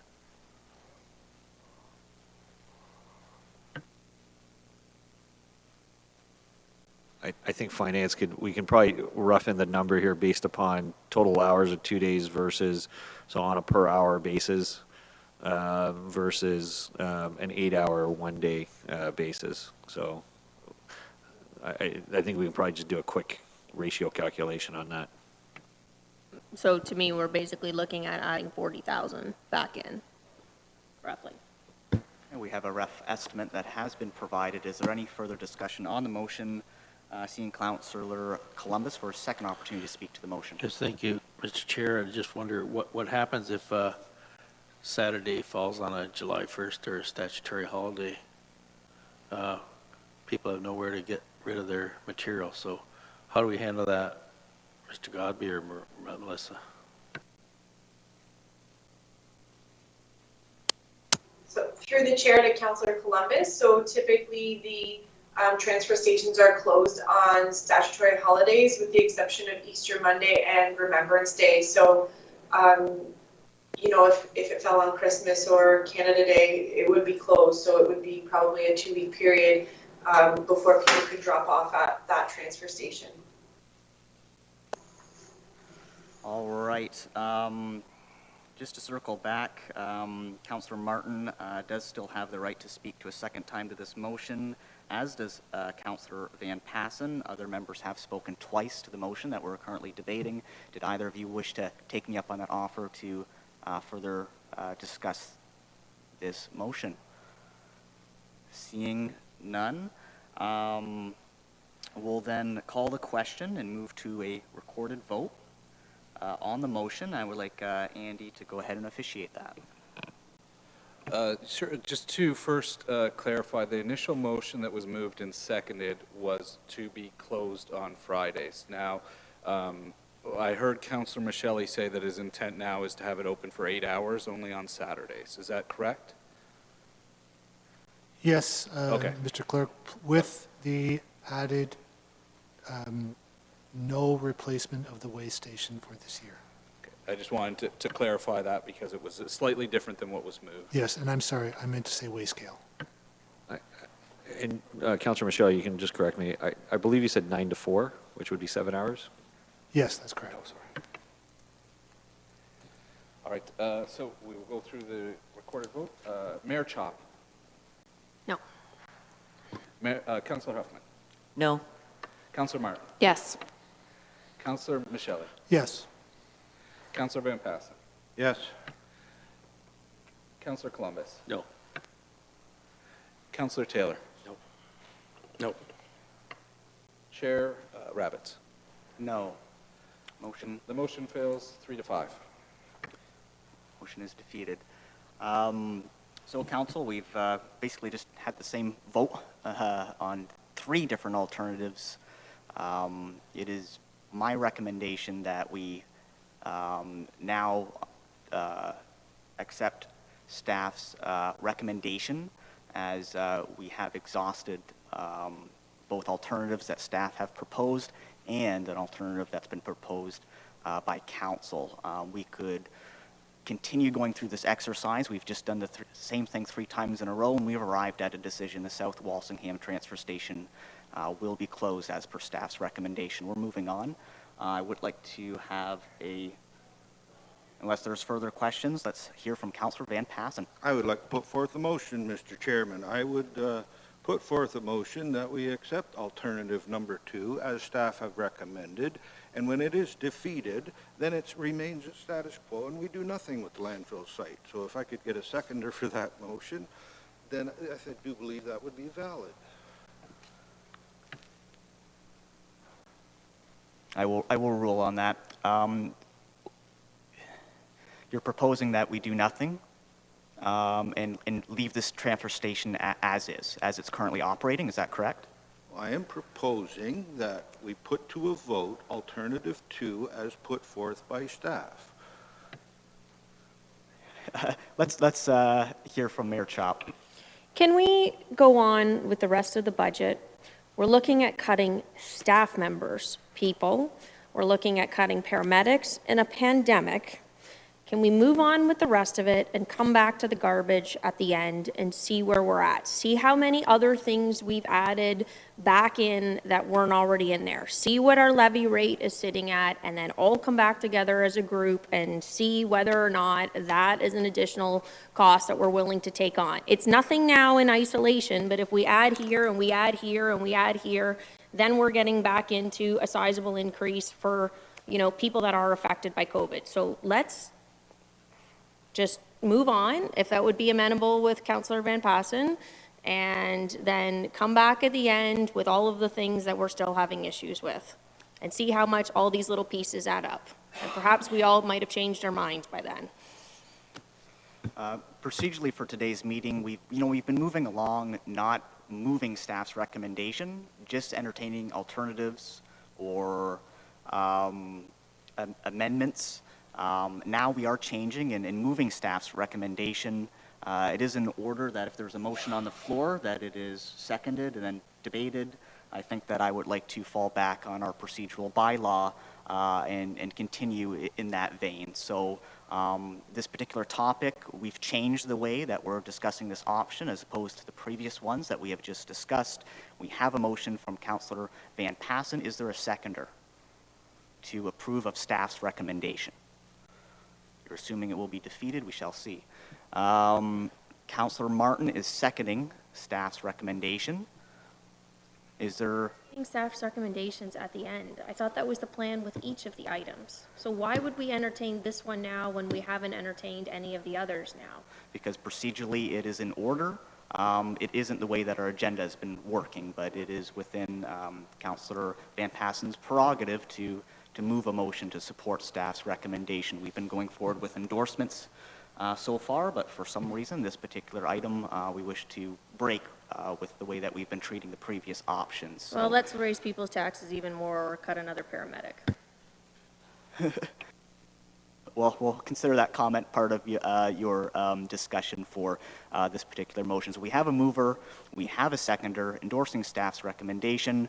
Is there any further discussion on the motion? Seeing none, we'll move to a recorded vote. Andy?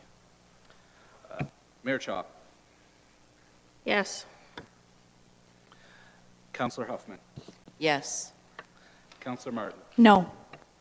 Councillor Michele, No. Councillor Van Passen, No. Councillor Columbus, No. Councillor Taylor, Yes. Councillor Rabbits. Yes.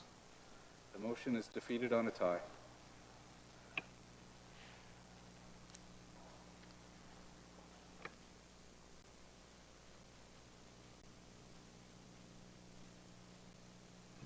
Well then, I guess I'll eat some crow here, and we were wrong. The South Transfer Station will remain as is, unless I'm confused as to where we are in our meeting. Seeing any objections from staff, I think what we should do is take a brief break. 10 minutes. We'll be back at, let's see here, 2:50 sharp.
right, welcome back, everyone. I'm not too sure if I can be heard. I just do still see the green screen on. It's been lifted. Welcome back, everyone. Apologize for the delay here. There are a couple housekeeping items that we need to take care of prior to getting back into our budget options. The first one being that we will not be able to get through all of the business that we need to accomplish today. We were hoping to have an 8-hour day, sort of a 9 to 5 for both for our own account and for that of our staff. We want to be making sure that we're making wise decisions, not quick decisions. So with that, we are going to need to schedule another day for the budget. Would be quite short notice if we were to do something like that for tomorrow. So I'm already looking to next week for a budget committee meeting. Let's go to Mayor Chop. She's raised her hand. I think she has a suggestion. Thanks, Mr. Chair. I'd just like to propose Tuesday, so we come in the morning on Tuesday and then follow along with the council meeting in the afternoon. Tuesday, 9 a.m.? Very good. Is there any objection to Tuesday at 9 a.m.?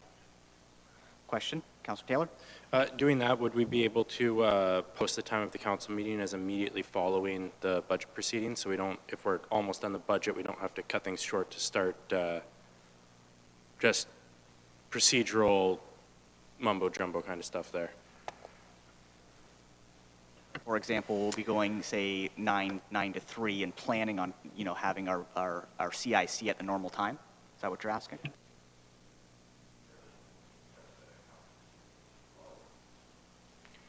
Procedurally. I'm skeptical. I don't know. I think there are a couple deputations that are on there that are scheduled the last time I checked on the draft. So I think, Andy, that would probably be a challenge with the clerk, just given that CIC's always said at that time. I'm of the mind that we'll probably actually, I don't even know if we'll get it all done even then, so. Sir Michele? Thank you, Chair Rabbits. I would concur with the mayor's suggestion. I think a lot of people, when it comes to council meetings and council and committee meetings, they are definitely looking for the regular standard start. And I think, to be fair to them, and the deputations, we should stick with it. All right, I'm in agreement that we have our subsequent budget meeting at 9 a.m. on Tuesday, January the 12th. And we will start our CIC at the regularly scheduled start time of 3 p.m. Is there any further discussion from committee? Seeing none, that will be our plan. The next item that I wish to discuss of housekeeping nature is our library budget. Now, we had a deferral yesterday to move it to the end of today's meeting, but perhaps that was wishful thinking. I do want to go back to the mover and the seconder regarding the intent of that deferral. Perhaps it would be in order to have that fall at the end of our budget process, and I just want to confirm if that was the intent. I guess I had some brief discussion with Councillor Huffman. The options we're considering is, do we hear from the budget today or at the end of our budget proceedings? Councillor Huffman. Thank you, Chair Roberts. Through you, my understanding was that the library decision would be done at the end of the budget process. So I think we were maybe optimistic that we were going to get done today. It doesn't look that way. And my understanding was that we needed to know exactly where our monies were at before we could make that final decision on the library. So I would conclude that they're still on hold, maybe to be on standby for Tuesday or another day if we need a fourth day. That was my understanding. Thank you for that clarification, and I do believe that was endorsed by all of council as the suggestion. So we'll look to the 12th. It'll be in the afternoon again. We'll have our library board and Heather King on standby, and if we could get a communication out, staff, I would appreciate if we could just alert them that we won't be discussing that today. So with those two items of housekeeping out of the way, we can now move on to the 8th option for consideration, and that will be the centralized communication strategy. This is considering consolidating the budgets for advertising and printing within corporate communications and using a centralized digital strategy to reduce costs and add 1 FTE. Are there any questions of Budget Committee regarding this option? Mayor Chop. No questions. I just want to make it really, I just want to point this out for council because we spent hours debating that we absolutely had to hire a communications person despite the fact that there was even an ongoing grievance with the position in our first year. And then last year, Matt took a hard look at his department and actually reduced that position by 1 FTE that we added. And, now there's now we're kind of coming back around again. So it's just more of a comment, but I certainly endorse staff's recommendations. Let's hear from Jason Burgess. Just to add, I'd just like to point out, this came up through the Shark Tank again. And I'll tip my hats to the folks in Public Works and Waste Management in particular. They've grown now to understand the value of the communications department so significantly. This is being funded essentially through savings that they're going to find in their department to move it over. So again, sometimes as a new department comes in and people start to learn how effective a department can be, and they learn how to do things differently, they're finding their savings to support this department. So just wanted to inform council that's how it's working. Further, Mayor Chop? Yeah, no, which is awesome. So there's, we're still seeing a reduction here, even though we're adding 1 FTE in place. So I commend Matt and the rest of staff for finding ways to, fund a position like this as opposed to just throwing it back on the levy again. All right, any further questions or comments regarding option 8? Seeing none, can I have a motion to receive staff's recommendation or propose an alternative? Councillor Columbus. Did we not, sorry, Mr. Chair, did we change this process from the beginning? Because I thought we were just, unless somebody was going to propose an alternative, we were just going to handle them all at the end. Well, in order to try to provide some standardization or a similar process, that changed in the last motion. We, in fact, moved and seconded and debated staff's recommendations. So in order to keep this train moving along, my thoughts are to fall back on our procedural bylaw and ask for a motion to endorse staff's recommendation or to propose an alternative. We could go back to the way things were going when we were discussing options 1 through 6. I thought it was moving along quite well, but we got into a sort of a contentious debate about procedure in our last option. What are your thoughts? Well, I just think, now it doesn't make sense. We have 1 through 6 or 1 through 5 that have been done the other way. And so now we're going to start handling them differently. So Walsingham has been struck from the list, at least for the time being. We still have a council meeting to get through for ratifying that. But, I think we need to keep this moving along, and I don't think we need to have a motion on every single one of these smaller items here. Especially the next 7 items have little limit, they're all pretty easy, I think, motions. So I think we should just move along and handle them at the end. Those are my thoughts, but it's the will of council. Can we have some, a friendly agreement that we won't be moving and seconding staff's recommendation? We'll continue doing what we were doing before and suggest you'll have an opportunity for amendments or alternatives. And if none are proposed, we are in fact adopting staff's recommendation. Can I get some agreement? I'm just getting blank stares from the table. Councillor Columbus. We'll withdraw that motion. Okay, very good. So we'll continue as we started this morning. If there isn't any further questions or statements, would anyone like to propose an alternative to staff's recommendation or propose an amendment? Seeing none, we're back on track and we have adopted staff's recommendation for the centralized communication strategy option 8. Moving on to the next bullet point in our agenda, we're on option 9. That is relocation of the Simcoe Skate Park. Consider relocating the Simcoe Skate Park to county-owned property to eliminate land rental costs as directed during the capital budget deliberations. Questions of committee? I'm first seeing Councillor Taylor. Thank you, and through you. Quickly, what was budgeted for the actual moving of the skate park? I know we spoke about it earlier in the year, and I've just it slipped my mind at this point. I believe the capital budget contained a $15,000 amount, which included pad cost plus move cost.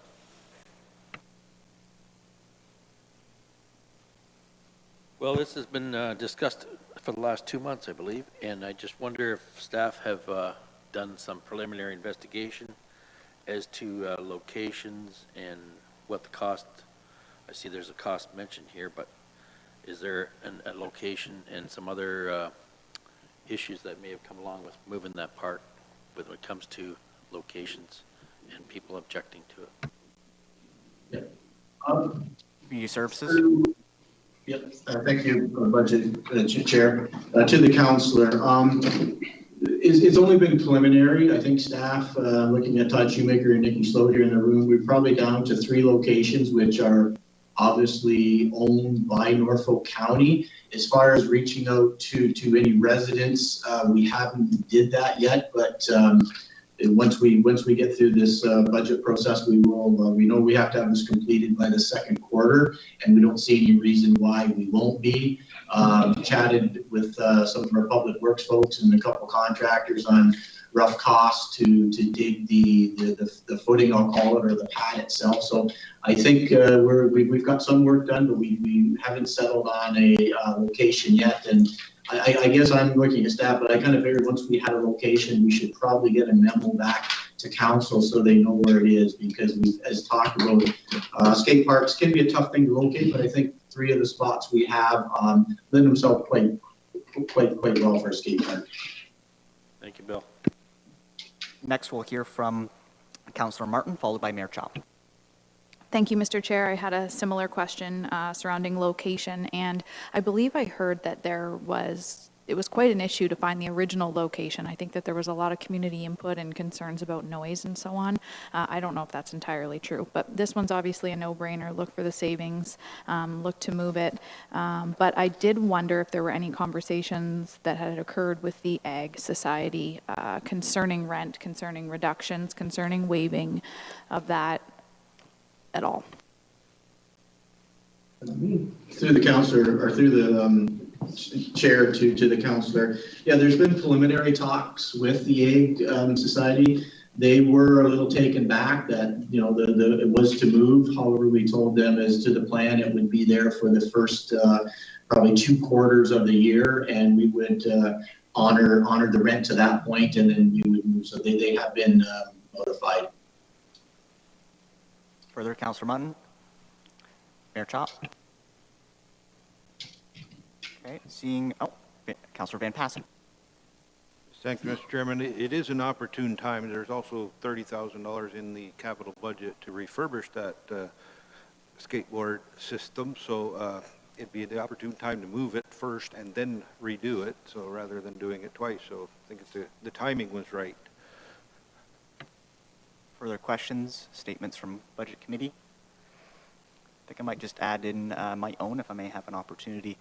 My thoughts on the Simcoe Skate Park is that we moved it to a location that was ideal from an accessibility standpoint and from the usership, but it perhaps was not the most fiduciary responsible area for us to be putting that park with the rental cost.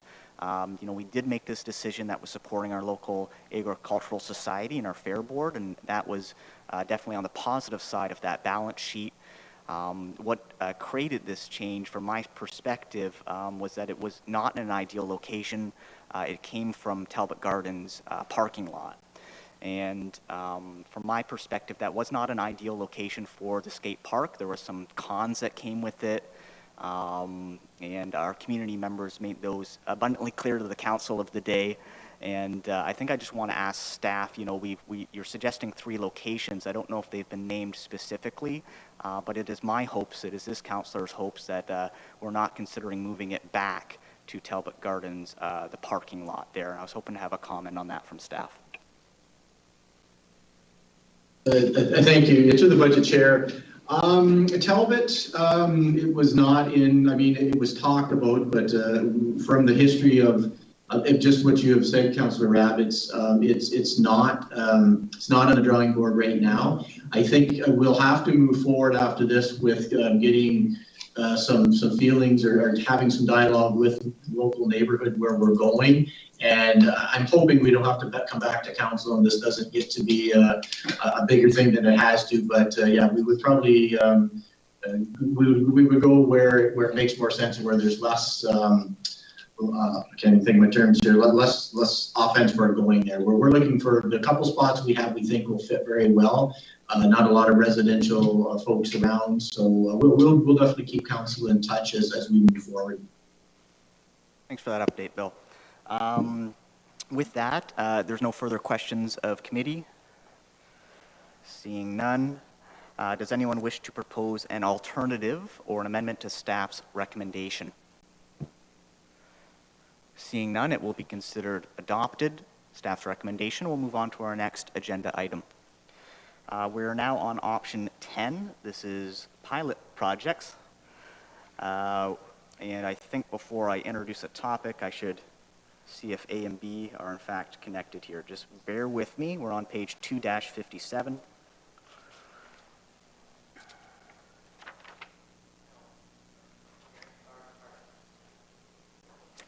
I would say so.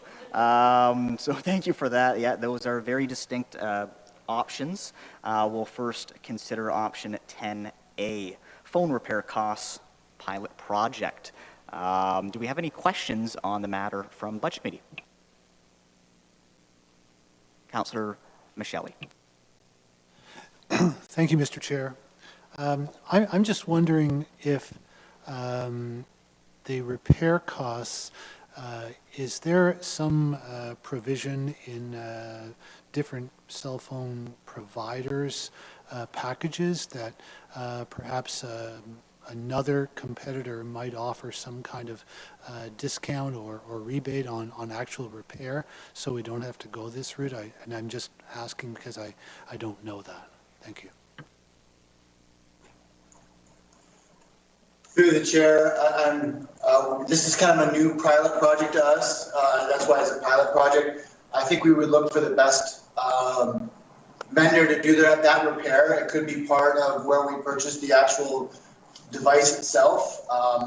But the repair part has always been kind of never really been reviewed, because normally when we haven't had that much with damaged equipment until recently.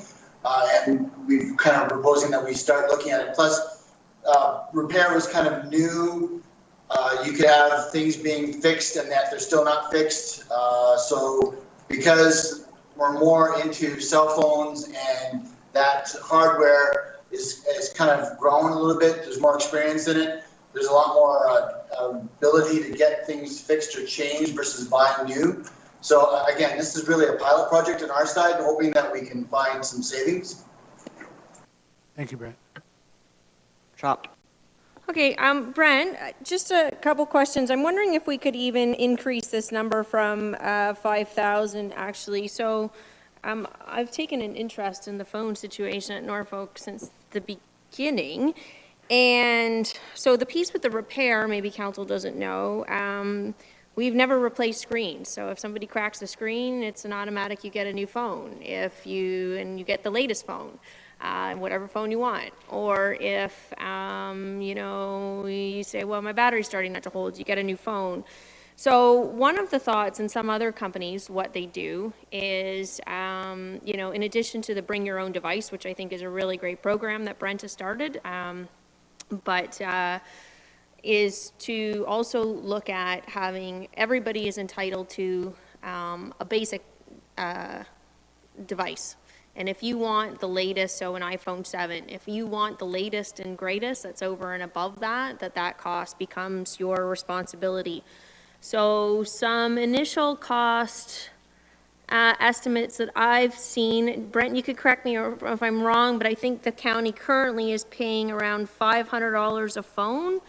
And I think it's looking like the average for employees, it's lasting about 2 years. And an iPhone, a basic model would probably be somewhere around 210. So even if we said, we're saving, to be extremely conservative, 200 a phone, and, we're replacing half of the phones every year, could we do a rough estimate on that? If we were to, so now we would have a repair program where screens and batteries would be fixed or repaired as opposed to a new telephone being provided. And we would have the bring your own device program, And we as well would look to having a, employees would only receive a basic model. And if they wanted to, supplement that with with the top of the line, then that would be at their own expense.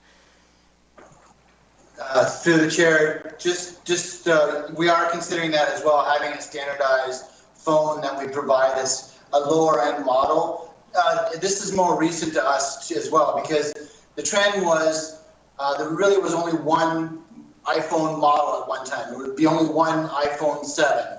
Now they'll have a bigger screen 8 or a bigger screen 9. Like, they have different models and different versions. iPhone, they've come out with an SE, which is a lower end model. So yeah, this is kind of new to us in the market as well. So yeah, from an IT standpoint, we're not necessarily thinking about giving them the latest and greatest, but coming up with a corporate standard model that is a lower priced model. And yeah, if they wanted to look at something higher, then we can discuss how that cost is covered through either employee or however we want to do it, or we look at a BYOD type option. So again, this is kind of new, because before the models would be one model, and now they've come up with several models, and some are more better priced, and so we are considering doing that anyways. Yes. Okay, I guess, so for me, Brent, it's just that, so the BYOD, we're not looking at that option anymore. We're supposed to be moving ahead with that. And in terms of setting a council direction that we want to do the basic phone and, a never exceed price with that, where upgrades would be an individual's responsibility. We're in kind of year 3 of our council term here. I just kind of want to make some decisions and just move on with things. I've been hearing about challenges with phones within the county for 2 years now. So could we upgrade, increase? We've just added some stuff back into our budget. We're looking for savings. Can we say that we want to move ahead with a program like that and increase the target savings for you for this year? Through the chair, first of all, BYOD is still on our radar to get more out there and to utilize. So there is still some savings from last year to look at doing that. Unfortunately, with COVID, we have had a lot of different demands on us, so it hasn't been, unfortunately, a priority to us. So we're still looking at the BYOD thing. We still want to get something in place that we can offer.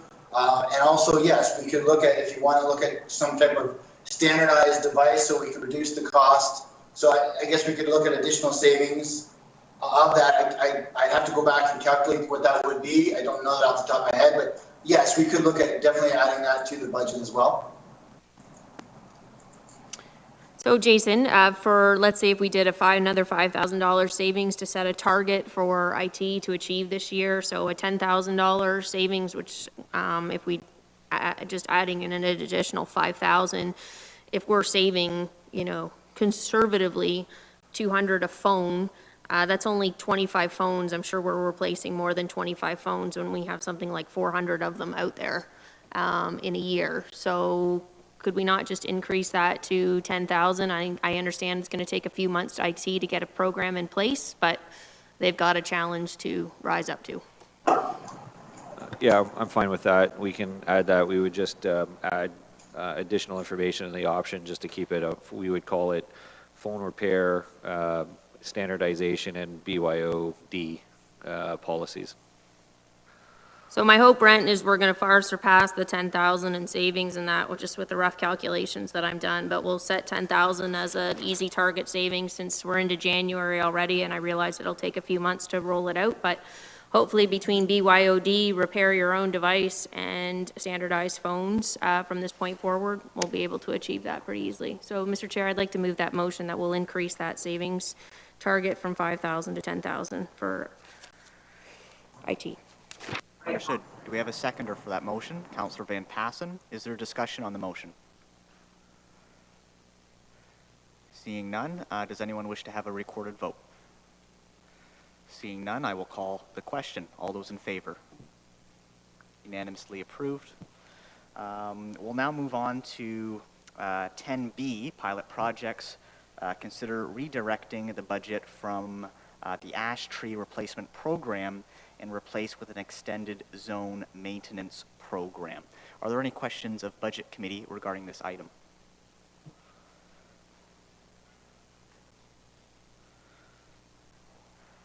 Seeing no questions or statements at this time, does anyone wish to propose an alternative or an amendment to what staff have recommended?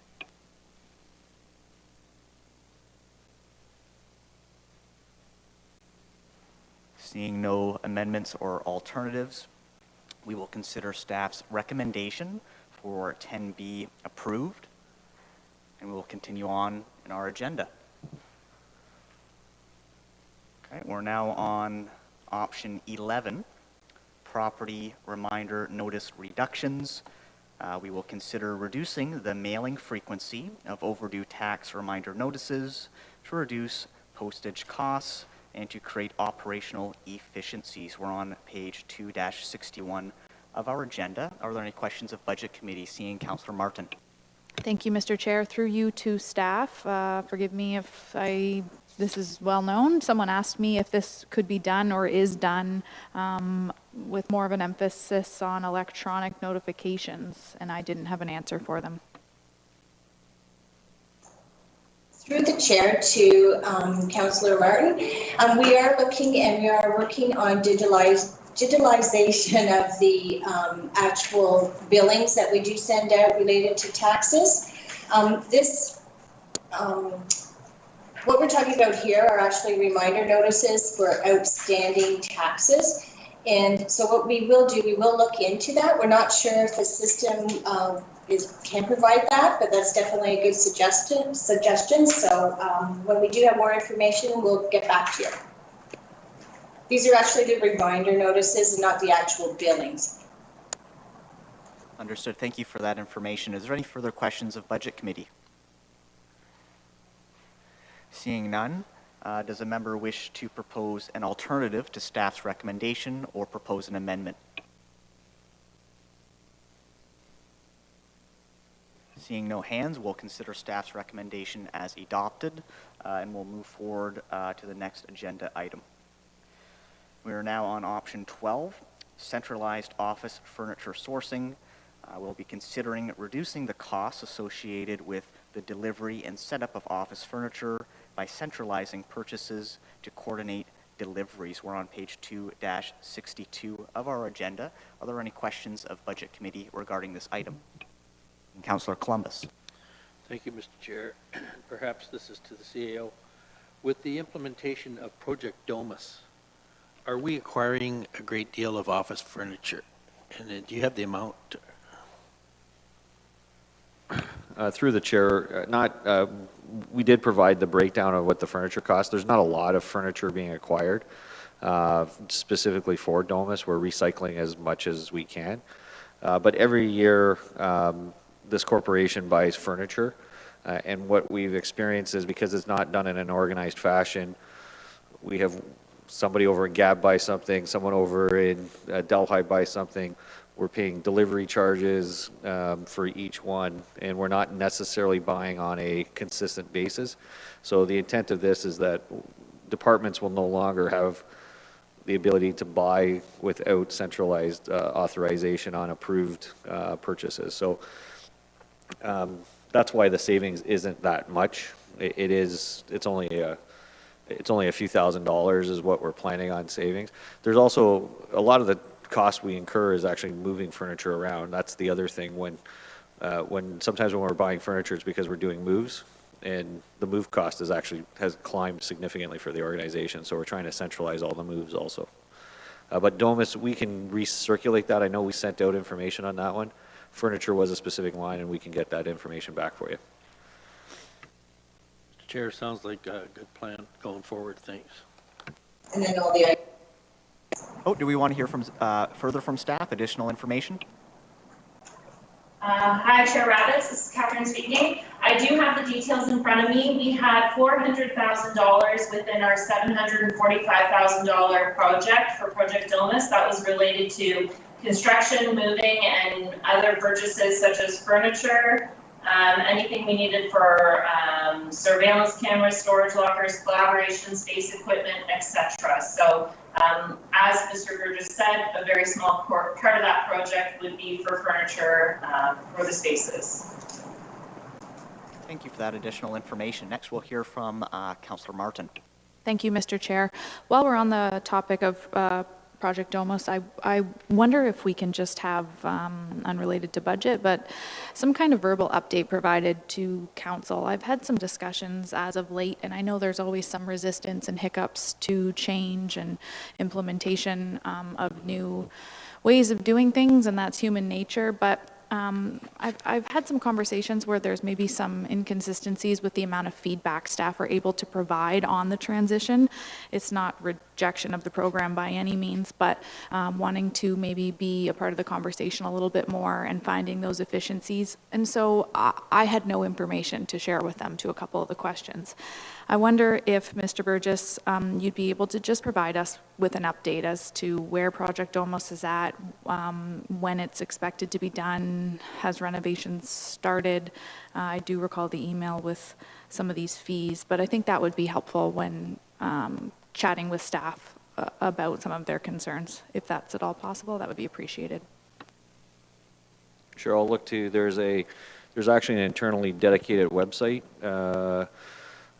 within the organization. There's also move champions in each of the departments, and there's actually a staff working group for this. So I find it interesting that it's one of the specific project communications. So I find it interesting that that's the feedback. But I will provide the link to the. I'll make sure IT. I'm not sure if I can do an internal link for council, but we'll provide that information that's already been circulated to staff. Further questions of Budget Committee? Seeing none, would a member like to propose an alternative or amendment to staff's recommendation? Seeing no proposed amendments, we will consider staff's recommendation adopted, and we'll move on to our next agenda item. All right, we're now on option 13. This is to review our expense policies by considering reviewing the mileage and per diem policy to find savings and administrative efficiencies. We are on page 2-64 of our agenda. Are there any questions of Budget Committee?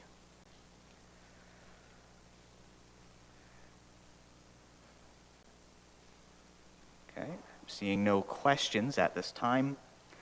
With that, I will ask if there are any members that would like to propose an alternative or an amendment to staff's recommendation. Seeing no amendments or alternatives, we will move on to our next agenda item. And what I think I'd like to do is I just noticed that we actually had some coffee arrive.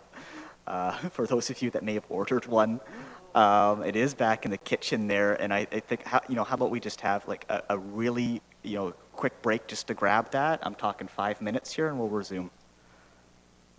Okay, I don't even honestly think it's worth turning the cameras on and off. Well, if you want to grab your beverage, come on back.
right, well, in the interest of time, everyone, we're all in our chairs, and I think it would be good if we reconvene our meeting, so I'm just going to wait for that green screen to get lifted, and we'll start again.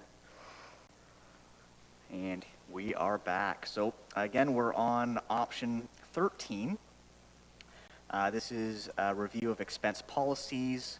Again, we're considering reviewing the mileage and per diem policy to find savings and administrative efficiencies. Again, we're on page 2-64 of our agenda. Are there any questions of Budget Committee regarding this item?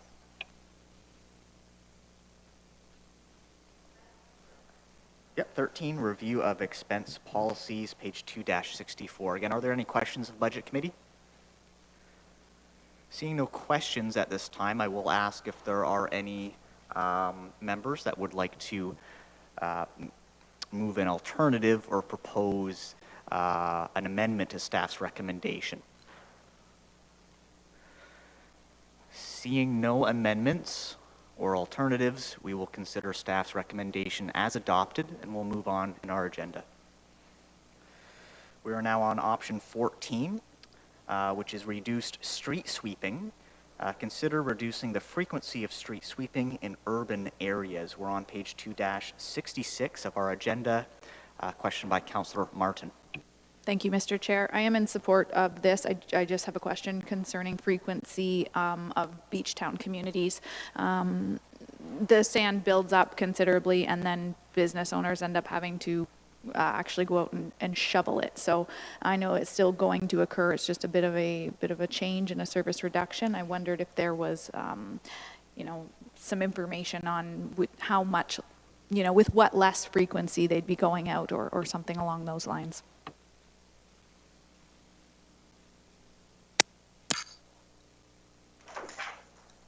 Through the chair to Councillor Martin, the frequency of that type of work that you're talking about, like the kind of routine sand maintenance, say down in Port Dover, that would generally be unaffected by this. This reduction is primarily focused on the major after winter kind of springtime cleanup activities that we do. When we're kind of going out and getting all that the sand from winter control activities cleaned up through the urban areas and intersections, roads and gutters. That is the biggest thing. And essentially what that means is that when we get that thaw in the spring and the street sweepers get going out, the fact that we're going to have one less on the road is just going to mean that it's going to take longer for that initial cleanup. The through the year type maintenance should generally operate on kind of the same type of frequency at this point. Thank you, Jason. I got the nod that satisfied Councillor Martin's question. We'll now move on to Councillor Taylor, followed by Councillor Columbus. Yeah, I was just going to ask about the winter control chemical cleanup, so you covered it. Councillor Columbus.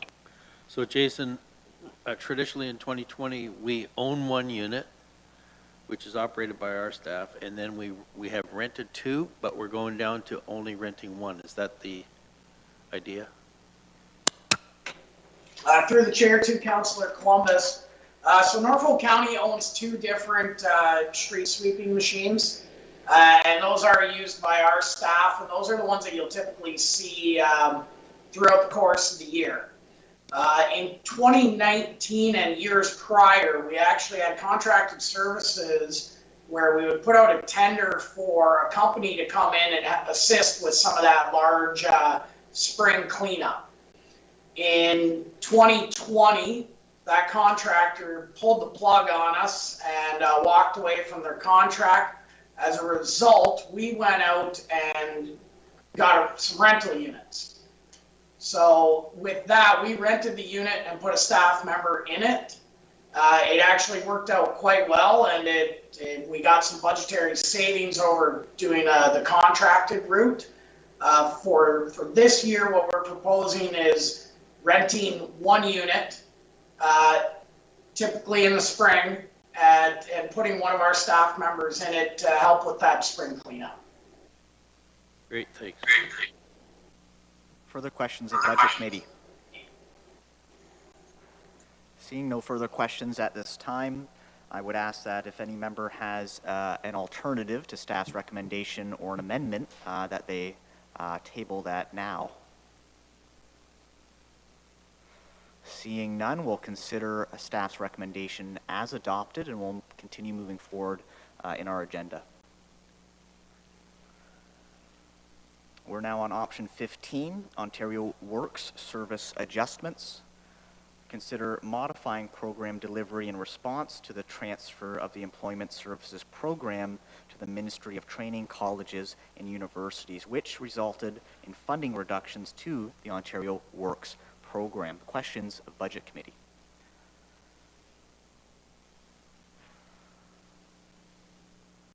Seeing no questions or statements at this time, do we have any members that would like to propose an alternative to staff's recommendation or propose an amendment? Seeing no desire for amendments or alternatives, we will consider staff's recommendation as adopted and continue moving forward in our agenda. We are now on option 16, Child Care Expansion Program. I don't think I'll read the contents of that one out loud as it's a full paragraph here. We are on page 2-71 in our agenda. Is there any questions of Budget Committee regarding the recommendation for the Child Care Expense Program? Seeing no questions at this time, I will ask if there is any members that would like to propose an alternative to staff's recommendation or propose an amendment. Seeing no amendments or alternatives at this time, we will consider staff's recommendation as adopted and continue moving forward in our agenda. We are now on option 17. This is service reductions on some statutory holidays. Consider closing pools, arenas, and other recreational programming on some statutory holidays. We're on page 2-73 of our agenda. Are there any questions of Budget Committee regarding this item? We'll hear first from Councillor Martin, followed by Councillor Micheli. Thank you, Mr. Chair. What is the usage like presently?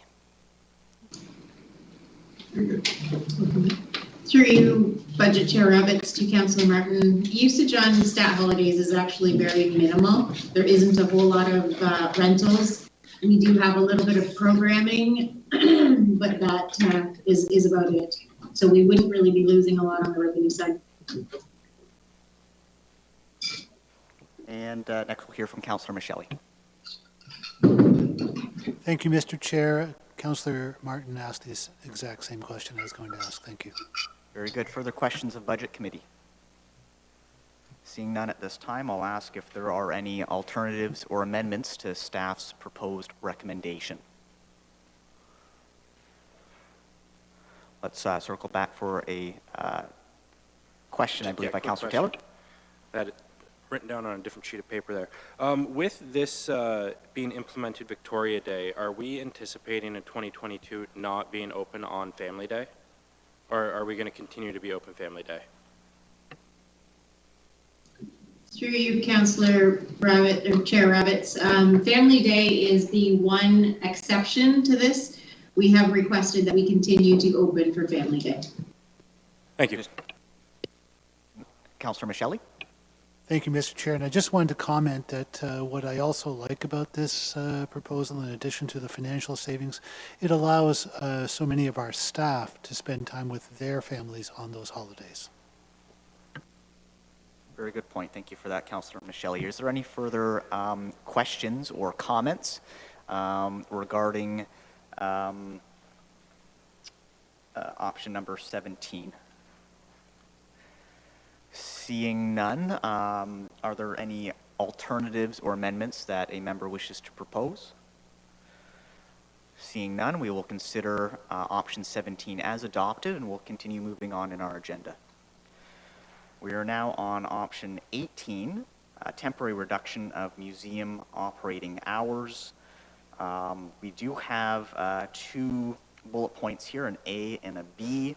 We're on page 2-75, and if you'll indulge me, I'm just going to flip to those pages, because again, I want to make sure we're discussing these in the appropriate sequence.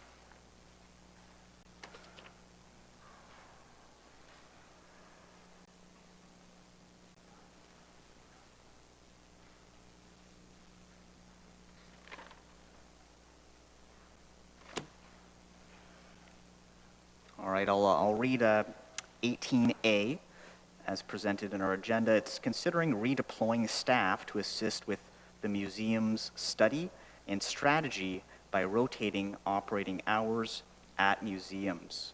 18B is, in addition to that, considering rotating the operating hours of museums to reduce operating costs and align operations with peak patron times. That would result in a $200,000 savings. And I wouldn't mind if we could just have a comment on staff's part before I move to questions and comments of committee regarding option 18A and B, please. I'll start and I'll have Brandon join after. The key point with alternative one, which is staff's recommendation, is we know that there's a lot of work to do with any strategy on like reducing our collections and being strategic with our collections. So the key part of that recommendation is that there is no staff reduction. They're just going to be redeployed to focusing on the collection and positioning ourselves for a strategic plan. And then alternative two is there's actual staff reduction, and that's what increases the savings. But I'll let the GM, Mr. Sloan, add any other comments. Yeah, through the chair, further to that, we know that museums are an important component of the fabric of our community. We also know that operating numerous facilities comes at a cost, as council's faced in past budget decisions. So I think this one came about if we're really digging deep into service level reductions for potential budget savings. This was one option that was bantered about alternating when the museums might be opened. Essentially what it means is less staff operating multiple facilities, so there's a number of implications to that. But at the same time, we're trying to find a balance here, and as Mr. Burgess said, it's important for us to come up with this. We need some resource to work on a comprehensive plan for how we're going to invest in museums into the future and what our future operational framework would be. And so 2021 is a good opportunity to do that, especially because we haven't fully opened, we haven't opened the museums yet. And so we've got an option and a time here where we can look at perhaps trying different models so that we can still give some resource attention both to our collection and to coming up with that comprehensive plan before next year's budget. Thank you, Brandon. So again, I just want to make sure that I'm framing our discussion so that we don't get derailed here. I referred to option A and B originally, but if we do look at page 2-75, it's alternative 1 and alternative 2. So staff is actually endorsing or recommending alternative 1, and they are not endorsing or recommending alternative 2. Is that correct, Brandon? To the chair, yes, senior staff are recommending alternative 1. Very good. Thank you for that. And now we'll open up the floor for discussion/questions. We'll first go to Councillor Columbus, followed by Councillor Martin and Councillor Michelle. Thank you, Mr. Chair. And there's no indication here of what hours our museums have traditionally been open, say in the year 2019. How many hours each museum's open through the week? And how many hours would be reduced by going to alternative 1?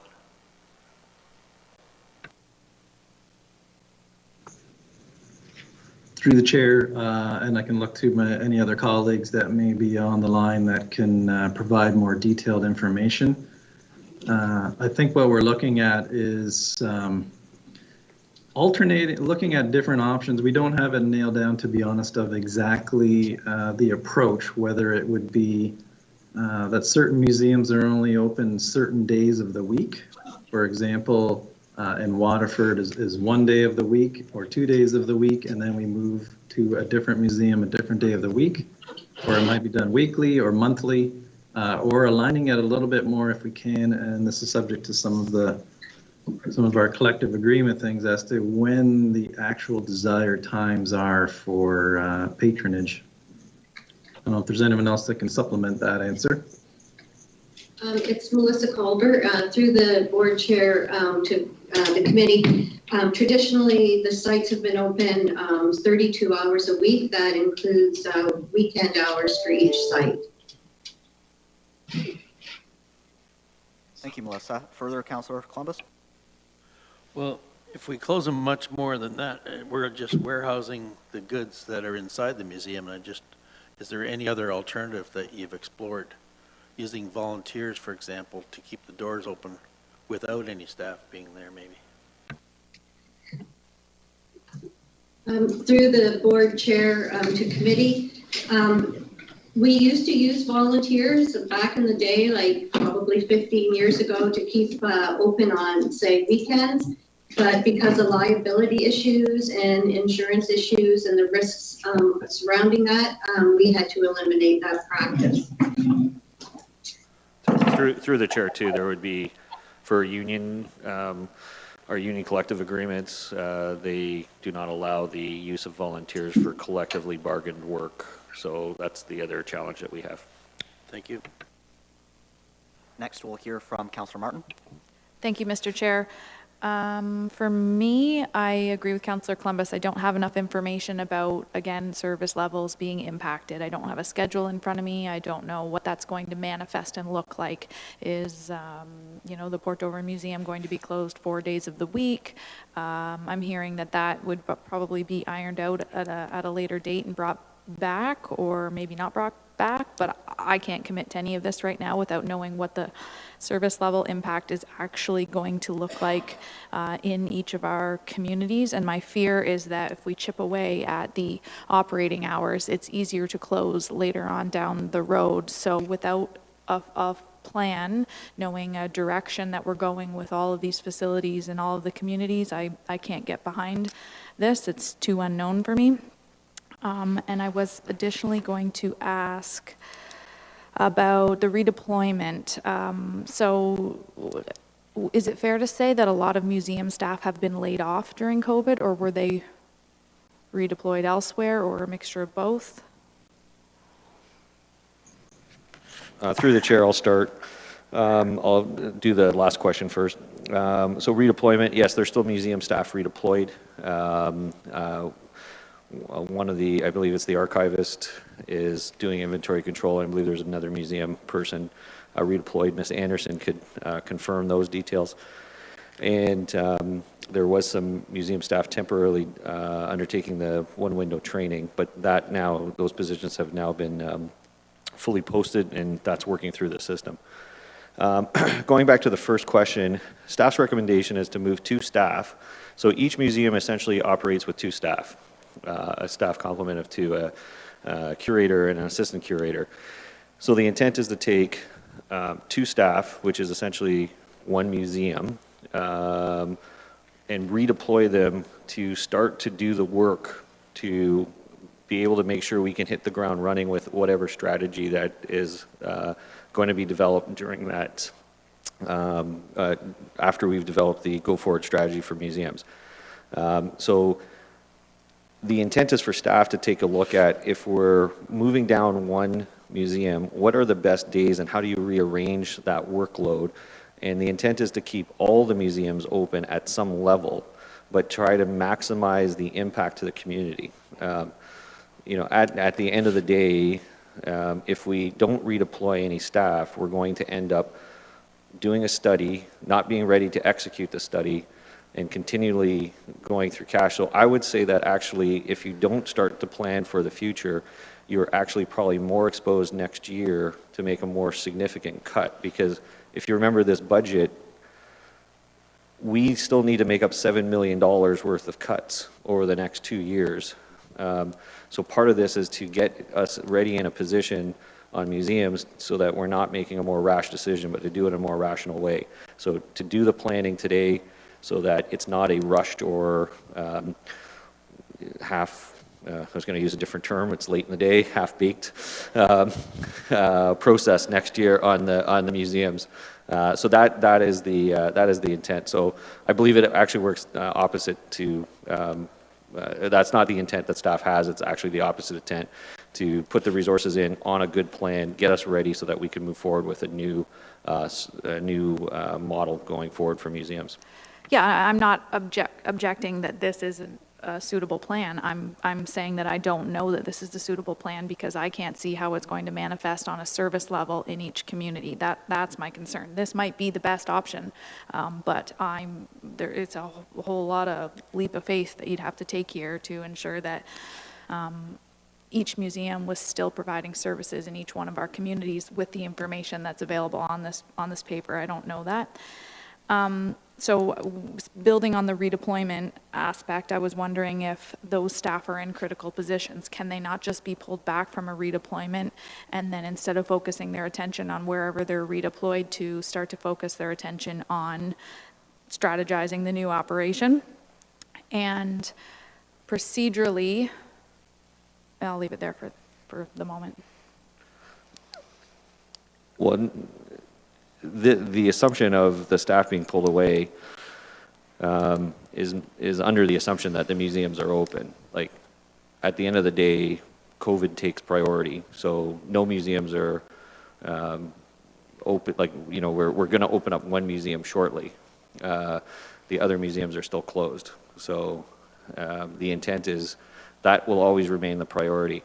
As we normalize, you know, we will essentially, like the service reduction concept is essentially, if we're taking out one complement of staff, we're essentially reducing those hours equally amongst the other museums. Now, does that mean it's equal every day, every week, or do we target, and that's where staff's going to come back on, does it make more sense to open up Delhi for certain types of programs and maybe run them for a stronger point period in time and then reduce it? So for example, you know, what is the patterns for visitation at the Port Dover Museum? Does it make sense that you just cut one day off of every museum, or does it make more sense to cut you know, several weeks out of a low period of time for museums? And I think that's the kind of, you know, detail that staff would work on, but the intent is that there would be essentially a service reduction of the utility of one museum's operating hours, or 64 hours of staff time, or sorry, 70 hours of staff time, rededicated to a project versus operating a museum. So it's a 70-hour hours of staff time dedicated to the project versus dedicated to operating a museum.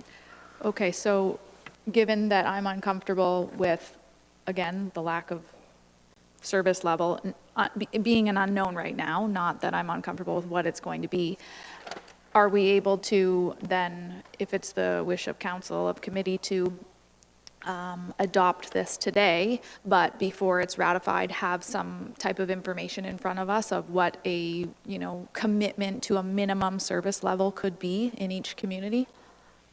I understand you're going to want a commitment from council before you start to put staff on resources of building a schedule, but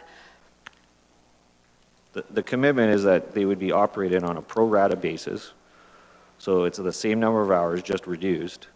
What we're not committing to right now is giving you an exact schedule of this museum is going to be open up Monday of this week, but what we will commit to is the total number of hours would be proratedly shared amongst all of the museums. The only fly in the ointment is I'm dealing with COVID, and I got staff members out that aren't able to even work on museums today. But the intent is a pro rata reallocation of resources to the project. So every community is contributing the same amount, or not every community, but every museum essentially is contributing the same amount of time to the strategic project. no, I understand that, and I also understand that COVID's a priority, but I'm asking, what is that hour going to be? What are we going to tell our community members? They can expect, but like, what is that we're offering them? What is the minimum service level? So again, if we leave it today, if we adopt it in principle before we go to ratify this, can there be some type of minimum commitment notwithstanding COVID, that this is what this option of 2 staff moving to a strategy is going to look like in these communities with museums. The commitment is the 2 staff hours would be equally shared. The reduction in hours would be equally shared by every museum for the year. So what does that look like? And I don't do museum scheduling. What does that look like? What can I tell my community members that looks like? So every museum, Ms. Culvert just said, every museum is open up 30 X number of hours per week, right? So 1/5 of that would be reduced by each museum. It's just a pro rata allocation. So we can get back, what I want staff to take a bit more time on is, it doesn't make it more sense to, even though at the end of the year it's the same number of hours in each community, is there maybe a more effective way to spread that out? But we'll commit to a pro rata amount, and we can write up a memo with more details on that. But the intent is that each community will share in the investment, if you call it that, into the strategy moving forward. That's fine. That's what I'm asking for. Something in writing that I can articulate that is a minimum standard before we ratify this. And I'm happy adopting it today and moving forward, knowing that I will have time. So then procedurally, Mr. Chair spoke about having discussions in open session. I'm just wondering what our plan is to address other elements that are options in here with information we've provided. Are we going into closed session? We would be going to closed session if council asks a question that would warrant it. Our staff would alert us that this is information that unfortunately cannot be discussed in open, and that would be when we would need to make a decision. Are we going into closed to receive that specific information?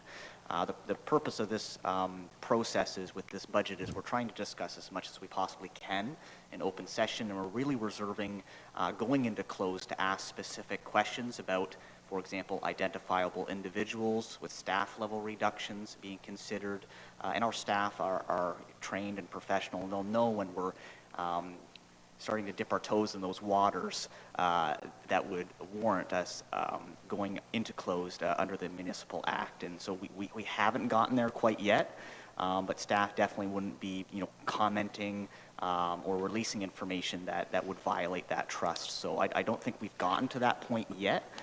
If there is something you would like to receive at any juncture in our meeting, you're more than welcome to ask that question, and staff will confirm or deny whether or not we need to receive it in closed. Sure. Thank you, Mr. Chair. I guess I want to be respectful of that and cautious here, but I want to know how, as we revisit other options later in the day, how that would further change any decision made here with option 18. I think we'll have our CAO respond. I would like to afford an opportunity to have your peers ask some more questions. We can always circle back before we move from this option. Let's hear from our CAO first. Yeah, I believe the councillor is referring to the targeted labor reduction option, which is noted. In this option, under other notes, it says that this option is mutually exclusive of the proposed targeted FTE reduction option. And therefore, that option, if decisions are made on that option, that would impact this option. And then therefore, we would have to revisit that option, and we would have we would have those discussions there. So one would override the other option potentially. Let's next hear from Councillor Michelle, and then we'll be hearing from Councillor Huffman. Thank you, Mr. Chair. Through you to staff. The memo here, it says that that one museum, or I'm sorry, our CAO said that one museum will be opening soon. In the document, it says it will be opening in February. That is a little more than 3 weeks from now. I'm wondering if it's possible, if I can ask our CAO or Brandon, without putting them on the spot, which museum is going to open?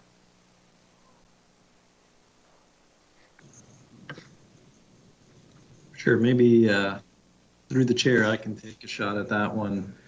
We did a brief memo update, I think late November or December, about our museum operations and heritage and culture. when we're looking forward to February, to our current intent would be to start to open the Port Dover, and then a few weeks later, Waterford. Those are the staff members that we currently have available now and that we expect to get back from the redeployments that was spoken about. The other redeployments we have that are still needed for public health, there are typically there's some association with Delhi, so that one may have to wait until we have that arrangement. Okay, thank you very much, Brandon. And Mr. Chair, if I may. And I think some of this is connected to Councillor Martin's questions and remarks. We will be receiving the museum's accommodation study, which I just want to have confirmed that will also contain many of the items that we've been discussing here about hours and how the organization of that plan will come about. And we'll also get some numbers about things like attendance and which days are most used and that type of thing. Is that correct? And just further, and we anticipate that coming relatively soon as well. Brandon. Yeah, through the chair, we're working on the request for proposals right now. It would be a several-month study, but we definitely intend to complete that and have that for council prior to us starting up our internal budget process, which is usually next summer. Or this summer, I guess, 2021. Right. Thank you again, Brandon. Next, we'll hear from Councillor Huffman, followed by Councillor Columbus. Thank you, Chair Rabbits. Through you, most of my questions were answered by Councillor Martin in terms of, because I was finding as well that I needed to have more of a schedule or something concrete in front of me in order to kind of feel confident about the decision. But just to kind of, for transparency purposes, for those who are following along at home, because I know this is quite a big issue for the community. At this point in time, based on alternative one, which is staff's recommendation, is that we wouldn't be closing any museums. We would be making a reduction in hours and hopefully having all of them in service, correct? That's correct. Next, we'll hear from Councillor Columbus. Thank you, Mr. Chair. I got two questions. How do these changes, how would they affect the CMOG grant that goes to each museum in the county? We don't anticipate any change. We're still operational on all the museums. And I understood you to say that there'd be 2 staff per museum. That's what we have traditionally. Is there any chance that we just have to have a curator and perhaps a student in order to keep the museums open longer hours per week? If we can't, if the question is, could we lay off an assistant curator and replace that person with a student, that would not, and Ms. Anderson, if she's on the line, she can confirm this, but I believe that would be in violation of our collective agreement because a student would be a non-unionized employee. So you couldn't do that if there is a labor reduction of unionized member. Say through attrition. Say it was through attrition. Still collectively bargained work, and therefore that job is protected. Right, it follows the position, not the person, correct? Okay. So with that, do we have any further questions of Budget Committee? Now, do we have any questions that okay, Mayor Chop? Just one question for Councillor Columbus, since he's on the Delhi Chamber. I was just wondering, since obviously the petition that was put out in regards to the museum was done by the Delhi Chamber, and we're talking about tax rates for Norfolk County citizens. Can you confirm that of all those signatures on that petition that they're all from Norfolk County residents, given that it's impacted? I'll tell you, Madam Mayor, to be honest with you, I'm not familiar with the petition whatsoever. So you sit on it was submitted by the chamber, was it not? Right. I am not a voting member. Your mic's not on, I don't think. I am not a voting member of the Delhi Chamber. And when I do attend and there's county business, I'm excluded from those discussions. Okay. Just to make it as part of the record, Mr. Chair, It's funny, I was invited to the screening for Councillor Van Passen's debut with Still Standing, and it was at the Raptor Conservancy, and I was a little bit nervous when I went there because I remembered the staunch opposition by what was presented from the community members with that development project that was potentially going on in their backyard, and so I didn't know how that was going to kind of go down, but they actually were in total support of the project itself. And they said to me, well, if you actually looked closely on the petition, there were most of the people that signed it, because they were left in various restaurants and so on, weren't even from Norfolk County. So the people that were opposing it weren't from Norfolk. And in fact, the residents that were immediately adjacent to the project were overwhelmingly supportive. So I've just taken to now paying a little bit more attention as to actually who signs these petitions, because I think when we're discussing Norfolk County taxpayer dollars, it's the citizens of Norfolk County that we are elected by and that we represent. So just wanted to put that out there, that I think there are some signatures that aren't from here. That is a point well received, and I did notice that when we received some correspondence from a change.org, quite frequently those petitions are circulated outside of our municipality, and there are names on there that are not residents of our communities. Now, next I think I'd like to go to Councillor Martin, and then we'll hear from Councillor Van Passen. Thank you, Mr. Chair. I recall many years ago, back in the day, I brought a petition to this council for the community hub, and a council member said the same thing to me, and they questioned the validity of it, and I remember thinking, well, that's not fair. There's family and friends and students and people from all over who have ties to the community, that are invested in the community and want to have their voice heard. But it bothered me because I was embarrassed, and I thought that I wasn't representing the actual community. So I went back onto the Change.org petition, and there was something specific to IT computers rerouting when people had logged in or been on their phone, and it had attached itself to a location, and there were, people with signatures that lived here in Norfolk County, and it said Etobicoke, Richmond Hill, and so on. So I think that Mayor Chop probably makes a good point, that it's not, you could never say it's all consistently Norfolk County residents, but I think that there's a bit of a flaw in the Change.org petition, but people still, have interest in the community, even if they don't reside here. Thank you for pointing that out, Councillor Martin. That point is well taken as well. We'll now hear from Councillor Van Passen. Thank you, Mr. Chairman. A year ago, we made some major adjustments to the museum budgets and some major structural changes. And I think I looked at this just as the follow-through of what should have been sort of started last year, but we were unable to because we had to redeploy a bunch of the staff, and the museums have been locked up due to COVID. And I just thought it would look to me as the natural next step into last year's budget decisions, and I'd be happy to move the staff recommendation if that would speed up the process. I'll remind the honourable member of option number 7, and would strongly discourage you from pursuing that further. But it is the will of council, and we'll see where this goes. I'm getting kind of concerned, but I'll ask if there are any more questions from Budget Committee or any other statements they'd like to make before I ask about amendments or alternatives. Seeing no further questions or statements on behalf of Budget Committee, I will ask if there are any alternatives to staff's recommendation or amendments. Seeing Councillor Martin. Thank you, Mr. Chair. Not an amendment, just I would ask my colleagues if they would, or actually, and Mr. Burgess, if he would just take it as direction to bring some type of memo back with a service level commitment, or does he want that moved as a motion? I'll take it as direction. I think, as I said before, it is impacted by a subsequent decision that council has to make on the targeted levy. So once that decision is made, we'll come back with further direction.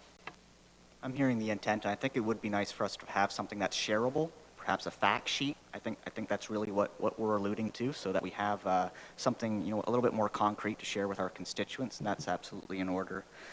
So with that, we don't have anyone proposing any alternatives or amendments to staff's recommendation. We've provided some direction for more information to come back. And if I'm not seeing any more hands, we can continue moving forward in our agenda, and we'll consider staff's recommendation on this topic as adopted. All right, no objections. We'll continue moving on in our agenda. Thank you very much, Brandon. And thank you, Melissa Culver, and the whole team there. All right, just looking at the time, it's about 4:15. We were hoping to conclude today's proceedings at 5 p.m.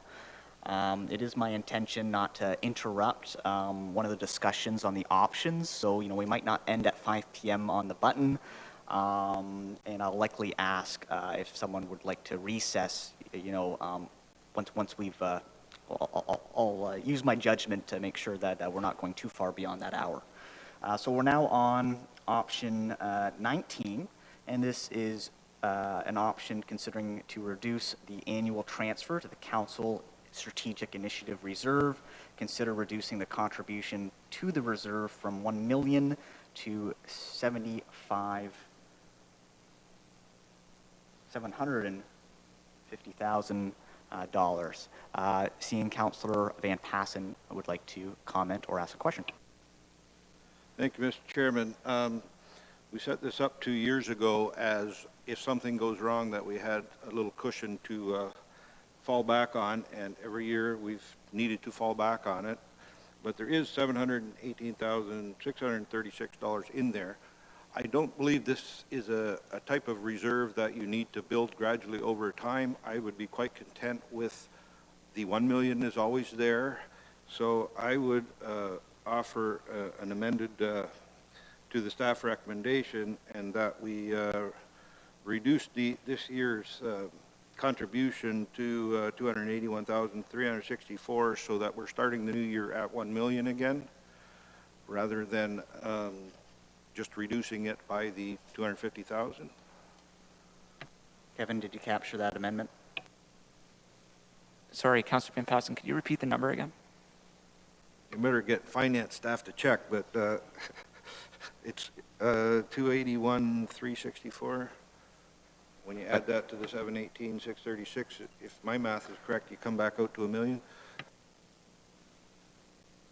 I would, for the motion, I would just, for simplicity, I would just say to provide sufficient funds to reset the value to $1 million. And then we'll make sure, and then that way you can carry that forward each year. I know.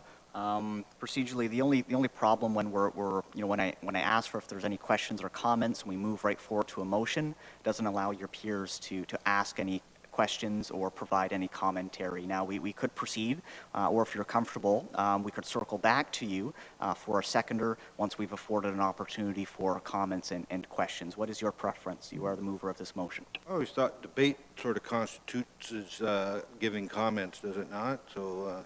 It does in our procedural bylaw. It does, and in our procedural bylaw, you'd have 2 kicks at the can. So I'm just trying to provide an opportunity for people to ask as many questions as they can before we enter into deliberations. So we have a mover. Do we have a seconder? Councillor Huffman has seconded. Can we have that motion read out one more time, and then we'll enter into debate?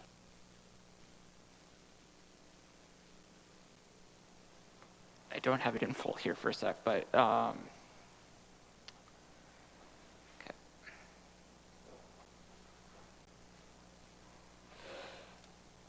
Apologies, I just lost my spot. That sufficient funds be contributed to regain the $1 million value.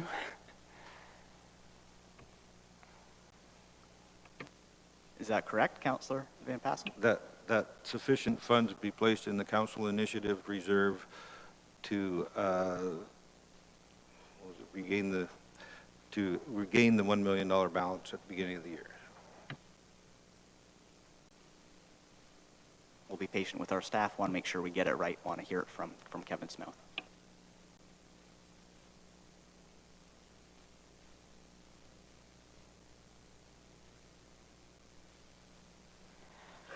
that sufficient funds be placed in the council initiative reserve to regain the $1 million balance at the beginning of the 2021 year? Sorry, 2020, that's correct? Okay. Very good. We've had the motion read. We're going to first hear from Councillor Columbus, followed by Councillor Martin. Mr. Chairman, my thinking's different this year. I'm thinking that we should be reducing that fund to at least $500,000. A lot of people having difficulty out there. The mayor's mentioned it several times, paying their bills, utilities, and back taxes. And I think we need to shave a few points off that 3.5% that we were sitting at. Thank you for stating your position. Was that a request for a friendly amendment?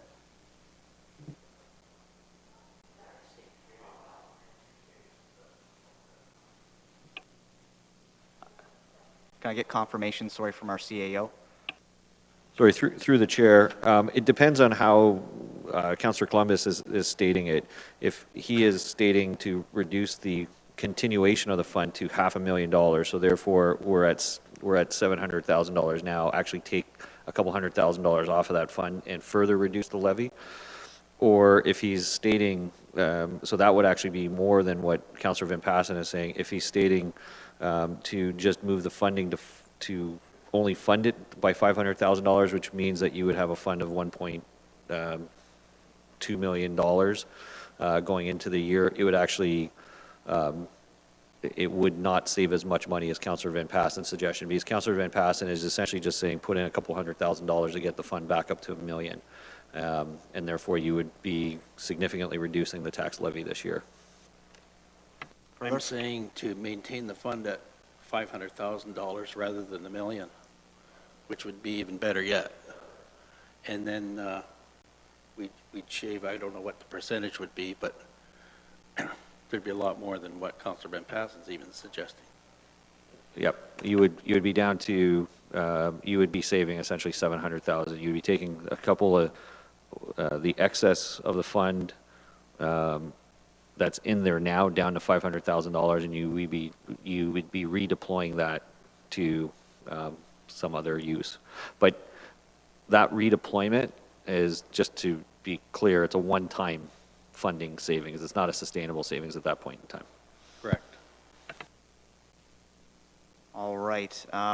Is that all right with the mover and the seconder? I'm seeing no. It is substantially different than what was proposed, so we can always return to that suggestion following our vote. Next, we'll move to Councillor Michele, and then we'll hear from Mayor Chop. Thank you, Mr. Chair.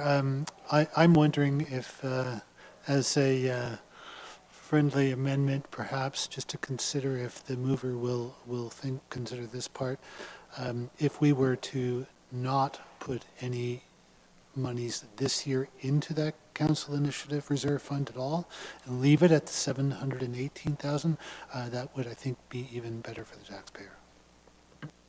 All right, sorry, I got out of order with my speaker's order. We're next going to hear from Councillor Martin. That's okay. You're very rarely flawed, Mr. Chair. Tight ship up there. I was going to say the same. Mayor Chop mentioned it yesterday. While the gas well study, the parking study, and contribution to the Norfolk economic recovery are great, they are not what I thought we would be drawing on that account for, and I thought council members would be suggesting we go to that account to spend them in our communities, and it's only come forward when staff have suggested that we spend it. So I too was going to say let's not contribute to it this year in an effort to demonstrate to the public that we're not going to do business as usual the way we have every year and put money away and add it onto the levy. To Councillor Columbus's point, I see what you're doing. It's a good strategy to help keep the taxes low, but I just feel like we've added some onto the levy last year to just shuffle it over. It's taxpayers' money we put on the levy last year, and then we would just be shuffling it over this year as that one time. I like the idea that we've got the funds in the account. They are good, reasons that we've drawn on it and used it thus far, but again, not what I was intending. So I would support making zero contribution to it this year. Okay, next we'll hear Sorry, from... my apologies. With it being addressed again next year, staff bringing it up and asking us if we're in a position where we would want to contribute again next year. Thank you for that, Councillor Martin. Seeing some nodding heads around the table. We'll next move to Councillor Okay, we're going to Councillor Taylor. Thank you, and through you, I'm wondering if part of our calculation for where we're going to be several years from now included the 718,000 contribution that would be happening to the roads reserve, because that was the initial thought, right? We'd take this money, put it in the roads reserve, top up. Not this one, Councillor Taylor, but so it wouldn't impact the reserve calculations that we had showed previously was not impacted by decisions on this reserve fund. So, thank you. All right, next we'll hear from Mayor Chop. First, just a question to Mr. Burgess.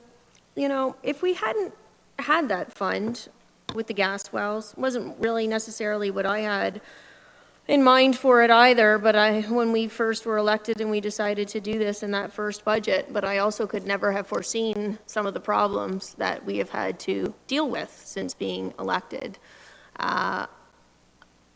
So in terms of the gas wells, if we didn't have that fund, this is the first year in many, many years that we've, like we reported in the newspaper, that we've actually brought in more money than we have spent. It's the first time this county's run a surplus in years.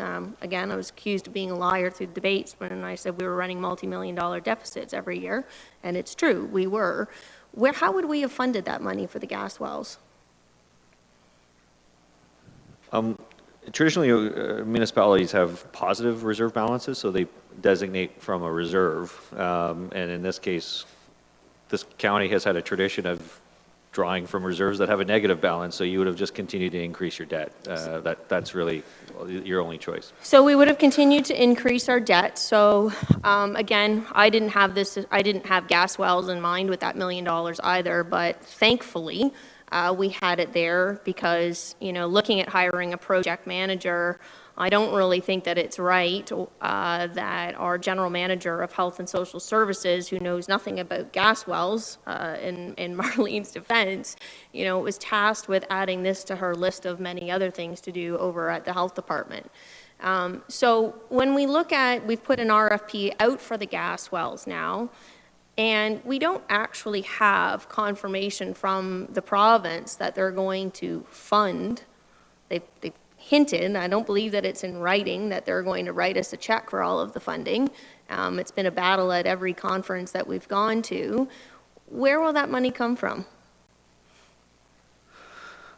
If there is a fixed determined, it would probably have to be debentured, and that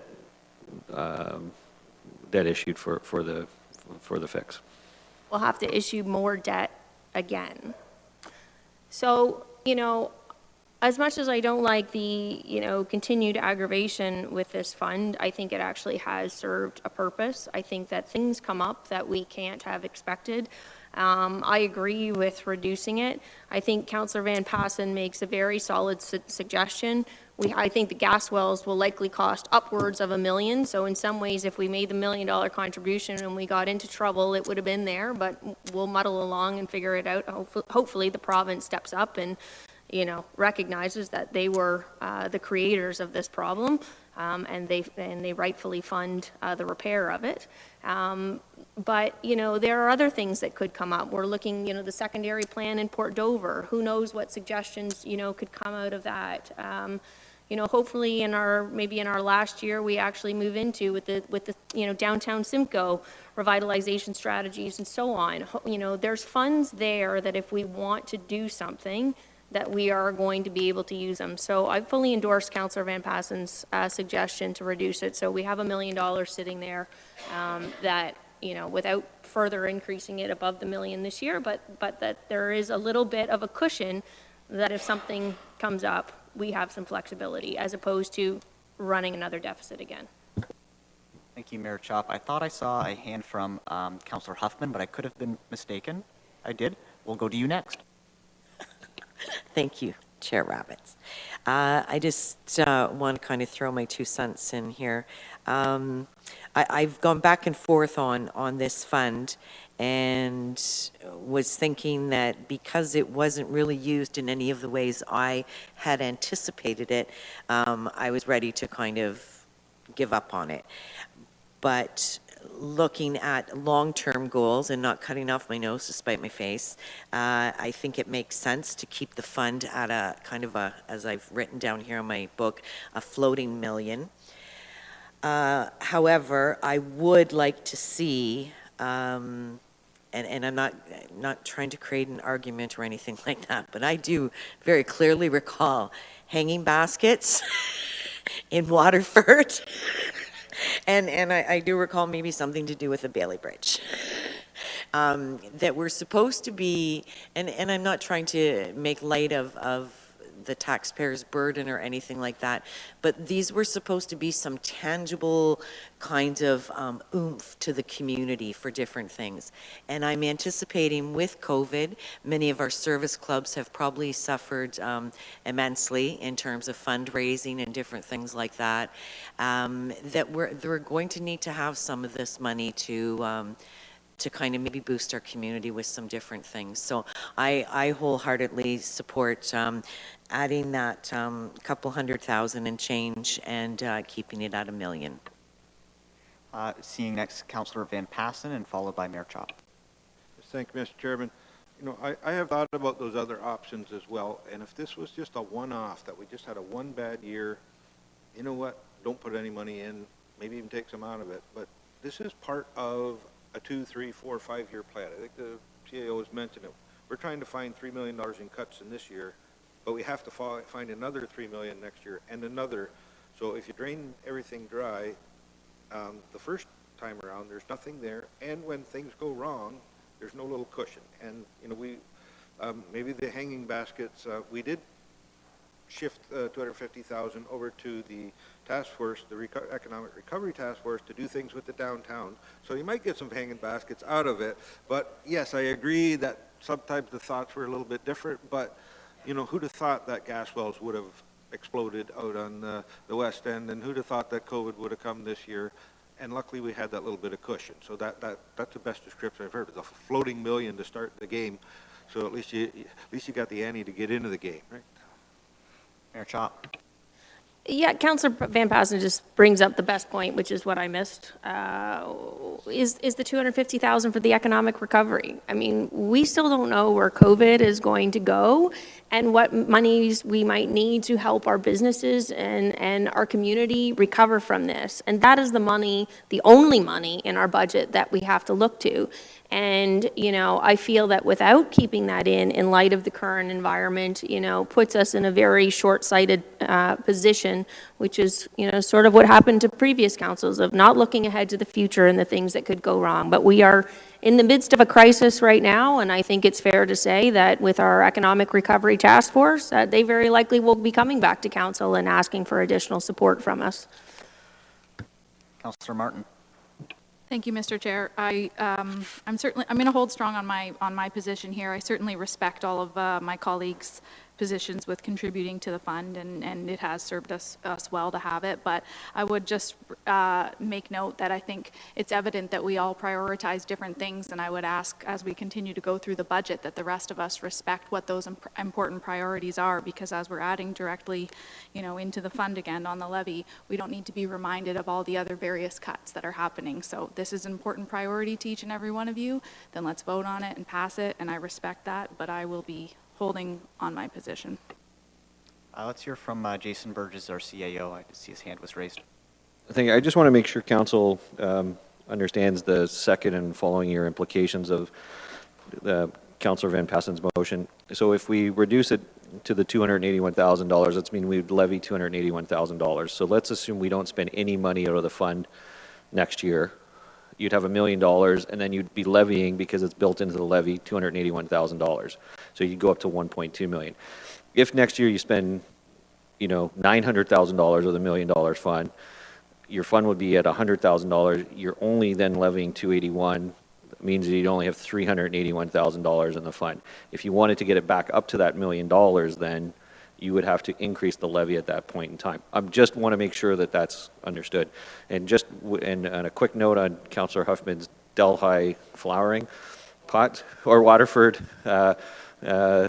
flowering pots. We were successful in, there were certain things that had come out of this fund, an ACTEV fund, but we were actually, because we were able to put the money up front, we were able to get a RED program to fund it, and sometimes we were able to swap the funding out. So sometimes having this as a backbone to being able to apply for funds also gives us some advantage sometimes, and if you fail, you still got something to draw on. All right, Councillor Columbus. Mr. Chair, I'm still going to hold on my maintaining the fund at 500,000 versus $1 million. If the motion that Councillor Van Passen has fails, then I'll be putting that on the floor. Thanks. Very good. Is there any further debate from council? Seeing none at this time, we will move to a recorded vote as requested. Kevin, can I have the motion read out in its entirety, and then please proceed forward to officiate a recorded vote.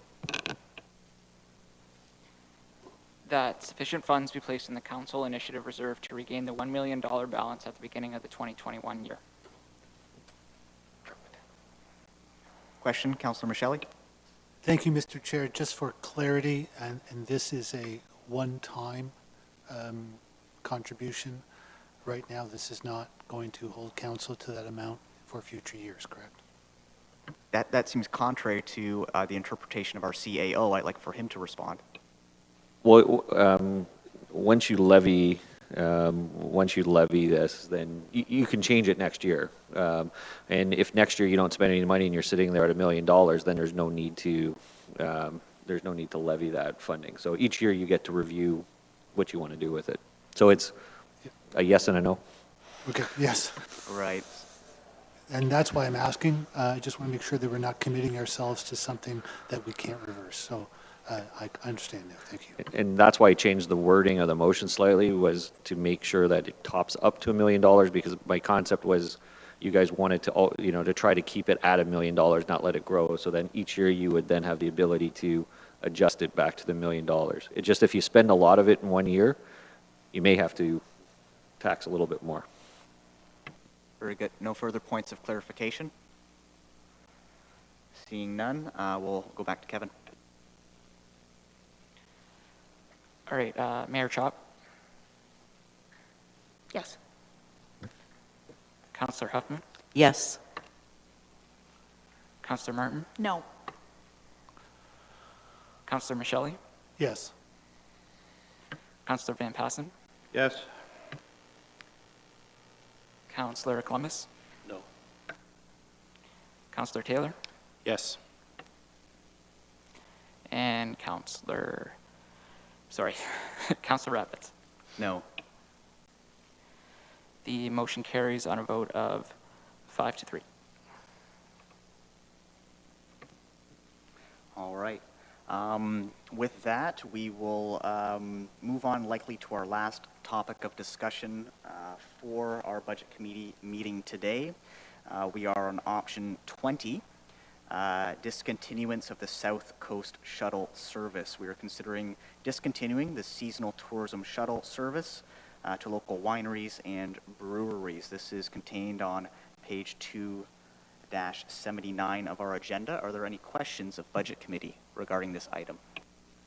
Councillor Van Passen, followed by Councillor Columbus. Our private enterprise businesses that are running the shuttle service now, I think it was a great idea in its day, but it's now time to take it out, and I commend staff for bringing it forward as a recommendation.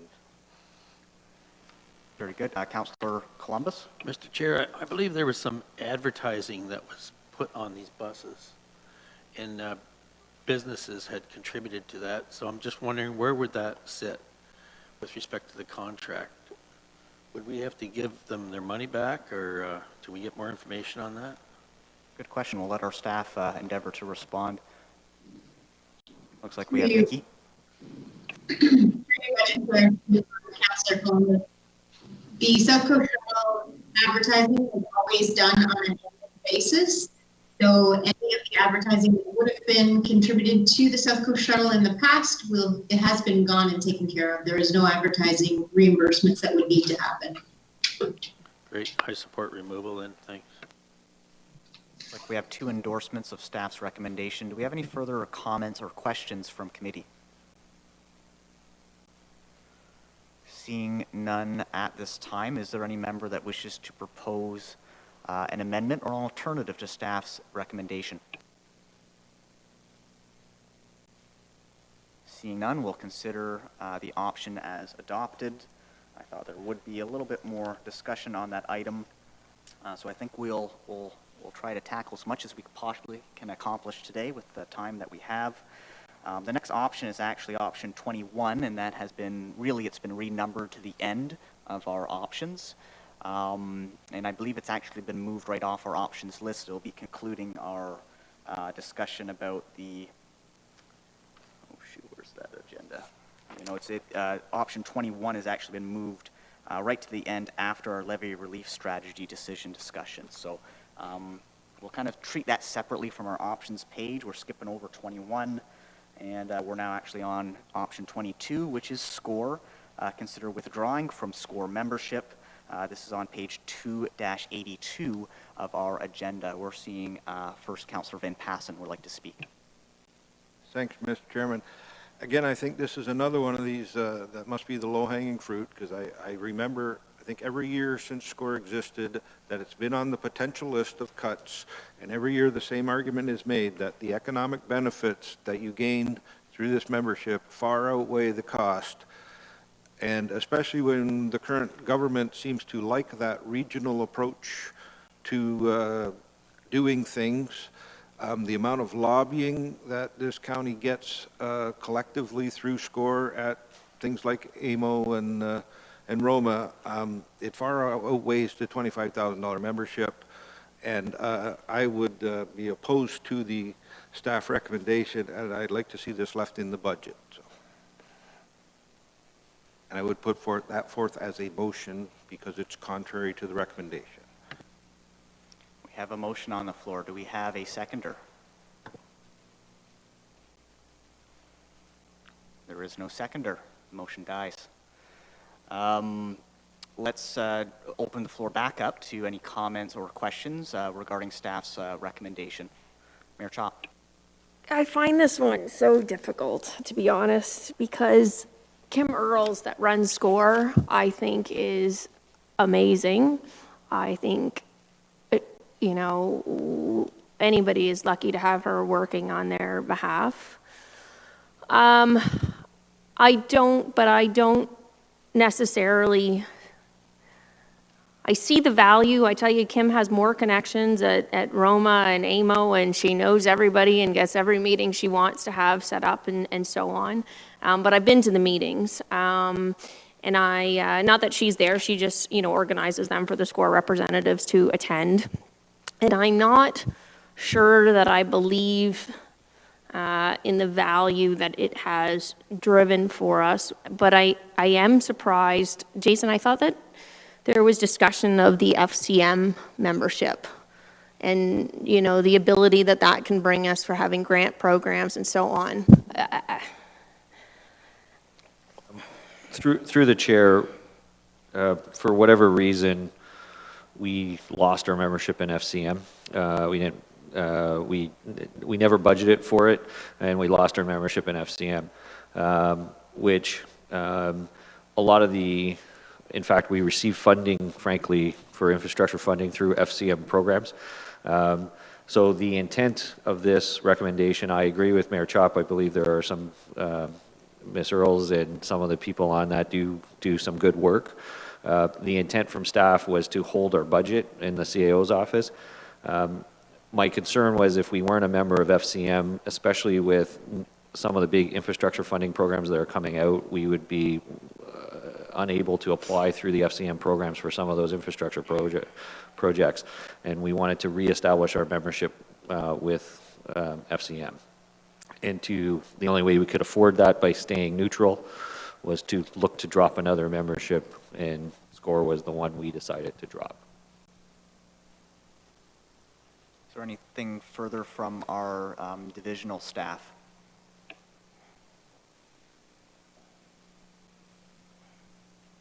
I'm not seeing anyone there. All right. Further questions? Councillor Columbus. I know for sure that we have benefited from FCM in one major project. I can't recall which one it was a few years back. But, you know, we just passed the council initiatives fund. Can't we take money out of that fund towards the SCORE membership, money out of that fund to the Federation of Canadian Municipalities? Put that fund to work the way it should be. Through the chair, the SCORE memberships and FCM memberships are recurring expenses. It happens every year, so we have to kind of budget for it. You're talking the council strategic initiative, that's supposed to be for one-time kind of funding. However, you have created more savings with your motion. If you chose to allocate some of the savings you just created for SCORE, for the $25,000 worth of SCORE, council could choose to do that. We'll circle back to Councillor Columbus. You posed that as a question. Would you like to pose that as a motion? I'd like to hear how our CEO can wordsmith that so the clerk can get it. The easiest thing to do is to use Councillor Van Passen's motion to reject staff's recommendation, and therefore we would continue to fund the $25,000, and we would adjust the savings on the chart there by $25,000. So that would be the easiest way to do, because then that way there is a continued funding source for the membership.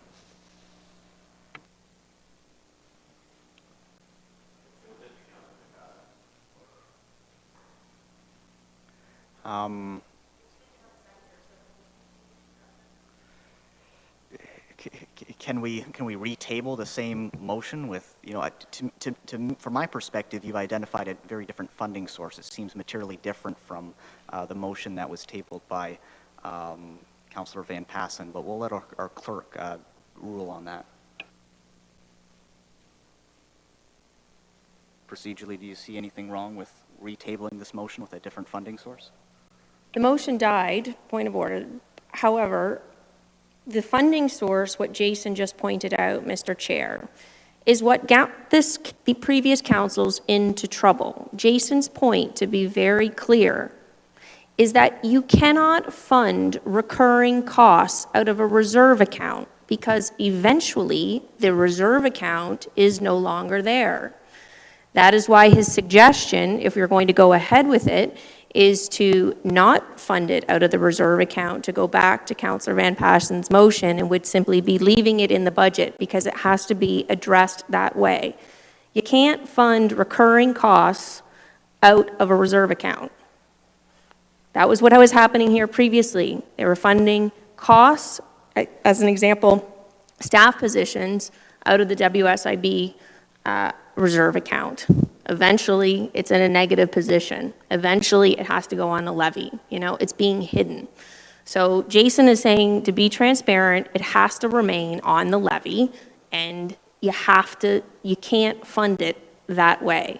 That said, when Councillor Van Passen put up his hand to leave it in there, there wasn't even a seconder. So the bigger question that I think has to be addressed is, do council members see value in the program, or don't they see value in the program? It's not just a matter of, well, it's only 25 grand, let's just take it out of there.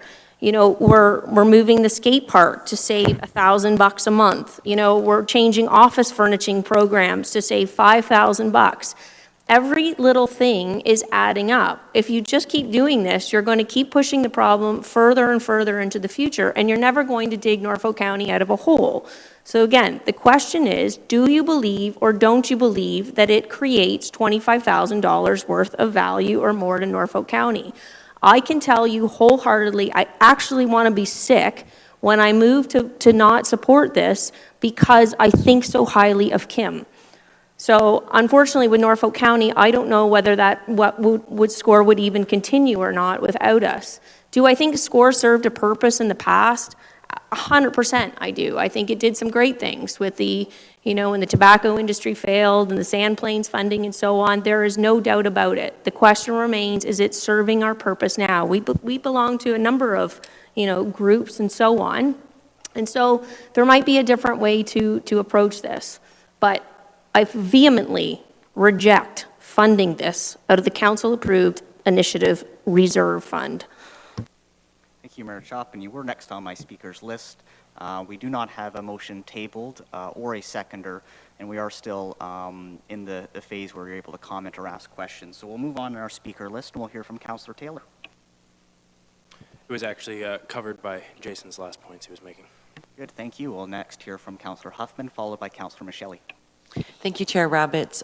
Through you, I would just like to say that I'm going to reiterate some of what Mayor Chop said, and there wasn't a seconder for that motion, so it obviously wasn't extremely high on anyone's priority list.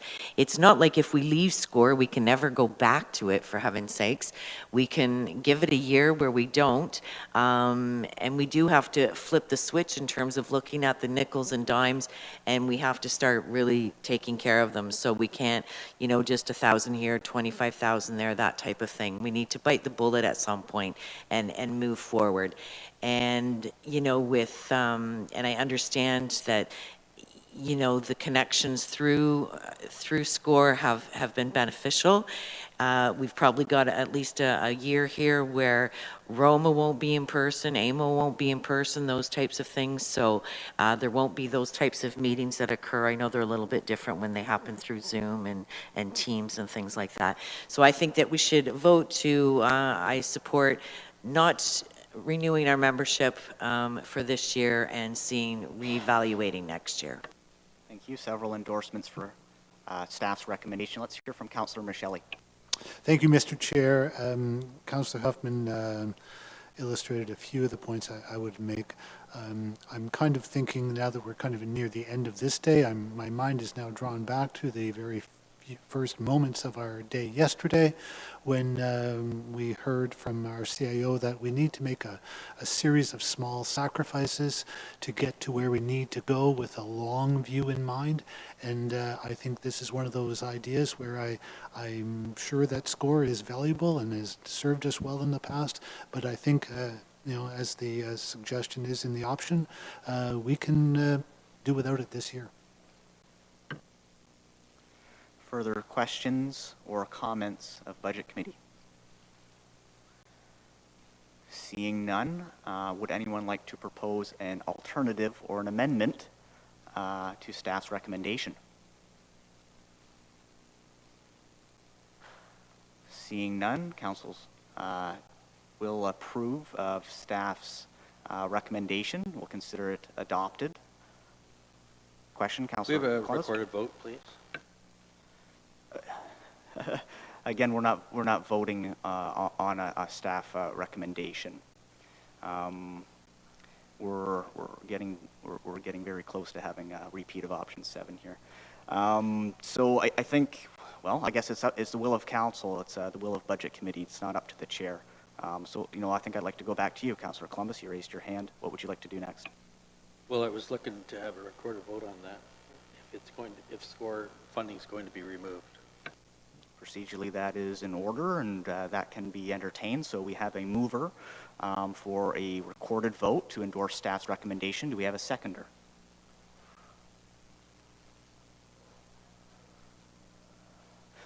The motion is to endorse staff's recommendation to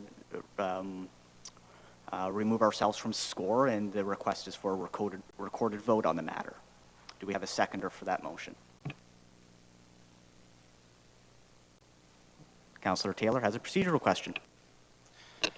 So seeing as how, if the motion dies, do we still just continuing on with staff's recommendation as normal, or since this is the recommendation, if we don't pass it right now, is it dead and we have the going back to no decision on it situation? I understand your question, Councillor Taylor. From the chair's perspective, if this motion is not seconded and debated, we would just continue proceeding as normal and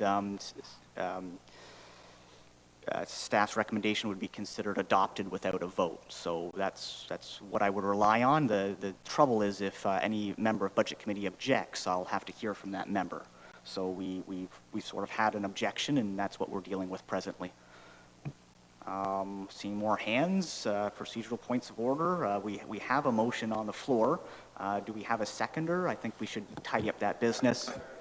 We have a seconder from Councillor Van Passen. That we got to get through the business somehow, eh? So do we have any discussion on the motion? We do not.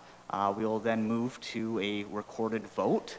Can we have, we have a question from Mr. Chair, can Councillor we have the Micheli. motion read again, please?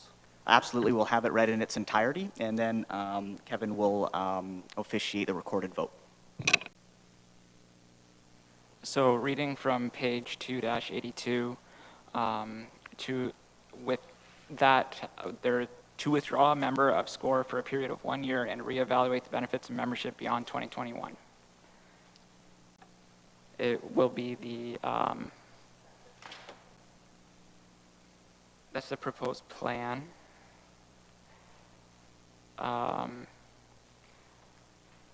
So that membership of SCORE be withdrawn for a period of 1 year and reevaluate the benefits of membership beyond 2021. Yep.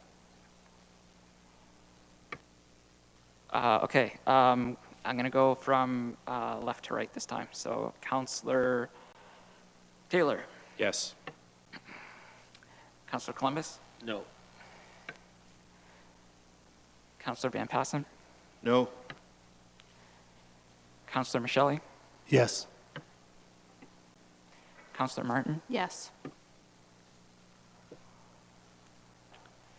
Councillor Huffman. Yes. Mayor Chop. Yes. Chair Rabbits. No. Motion carries on a vote of 5-3.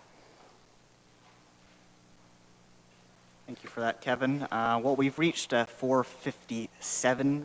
I don't think we'll be able to accomplish another option before reaching that 5 p.m. mark, which we wish to conclude today's proceedings.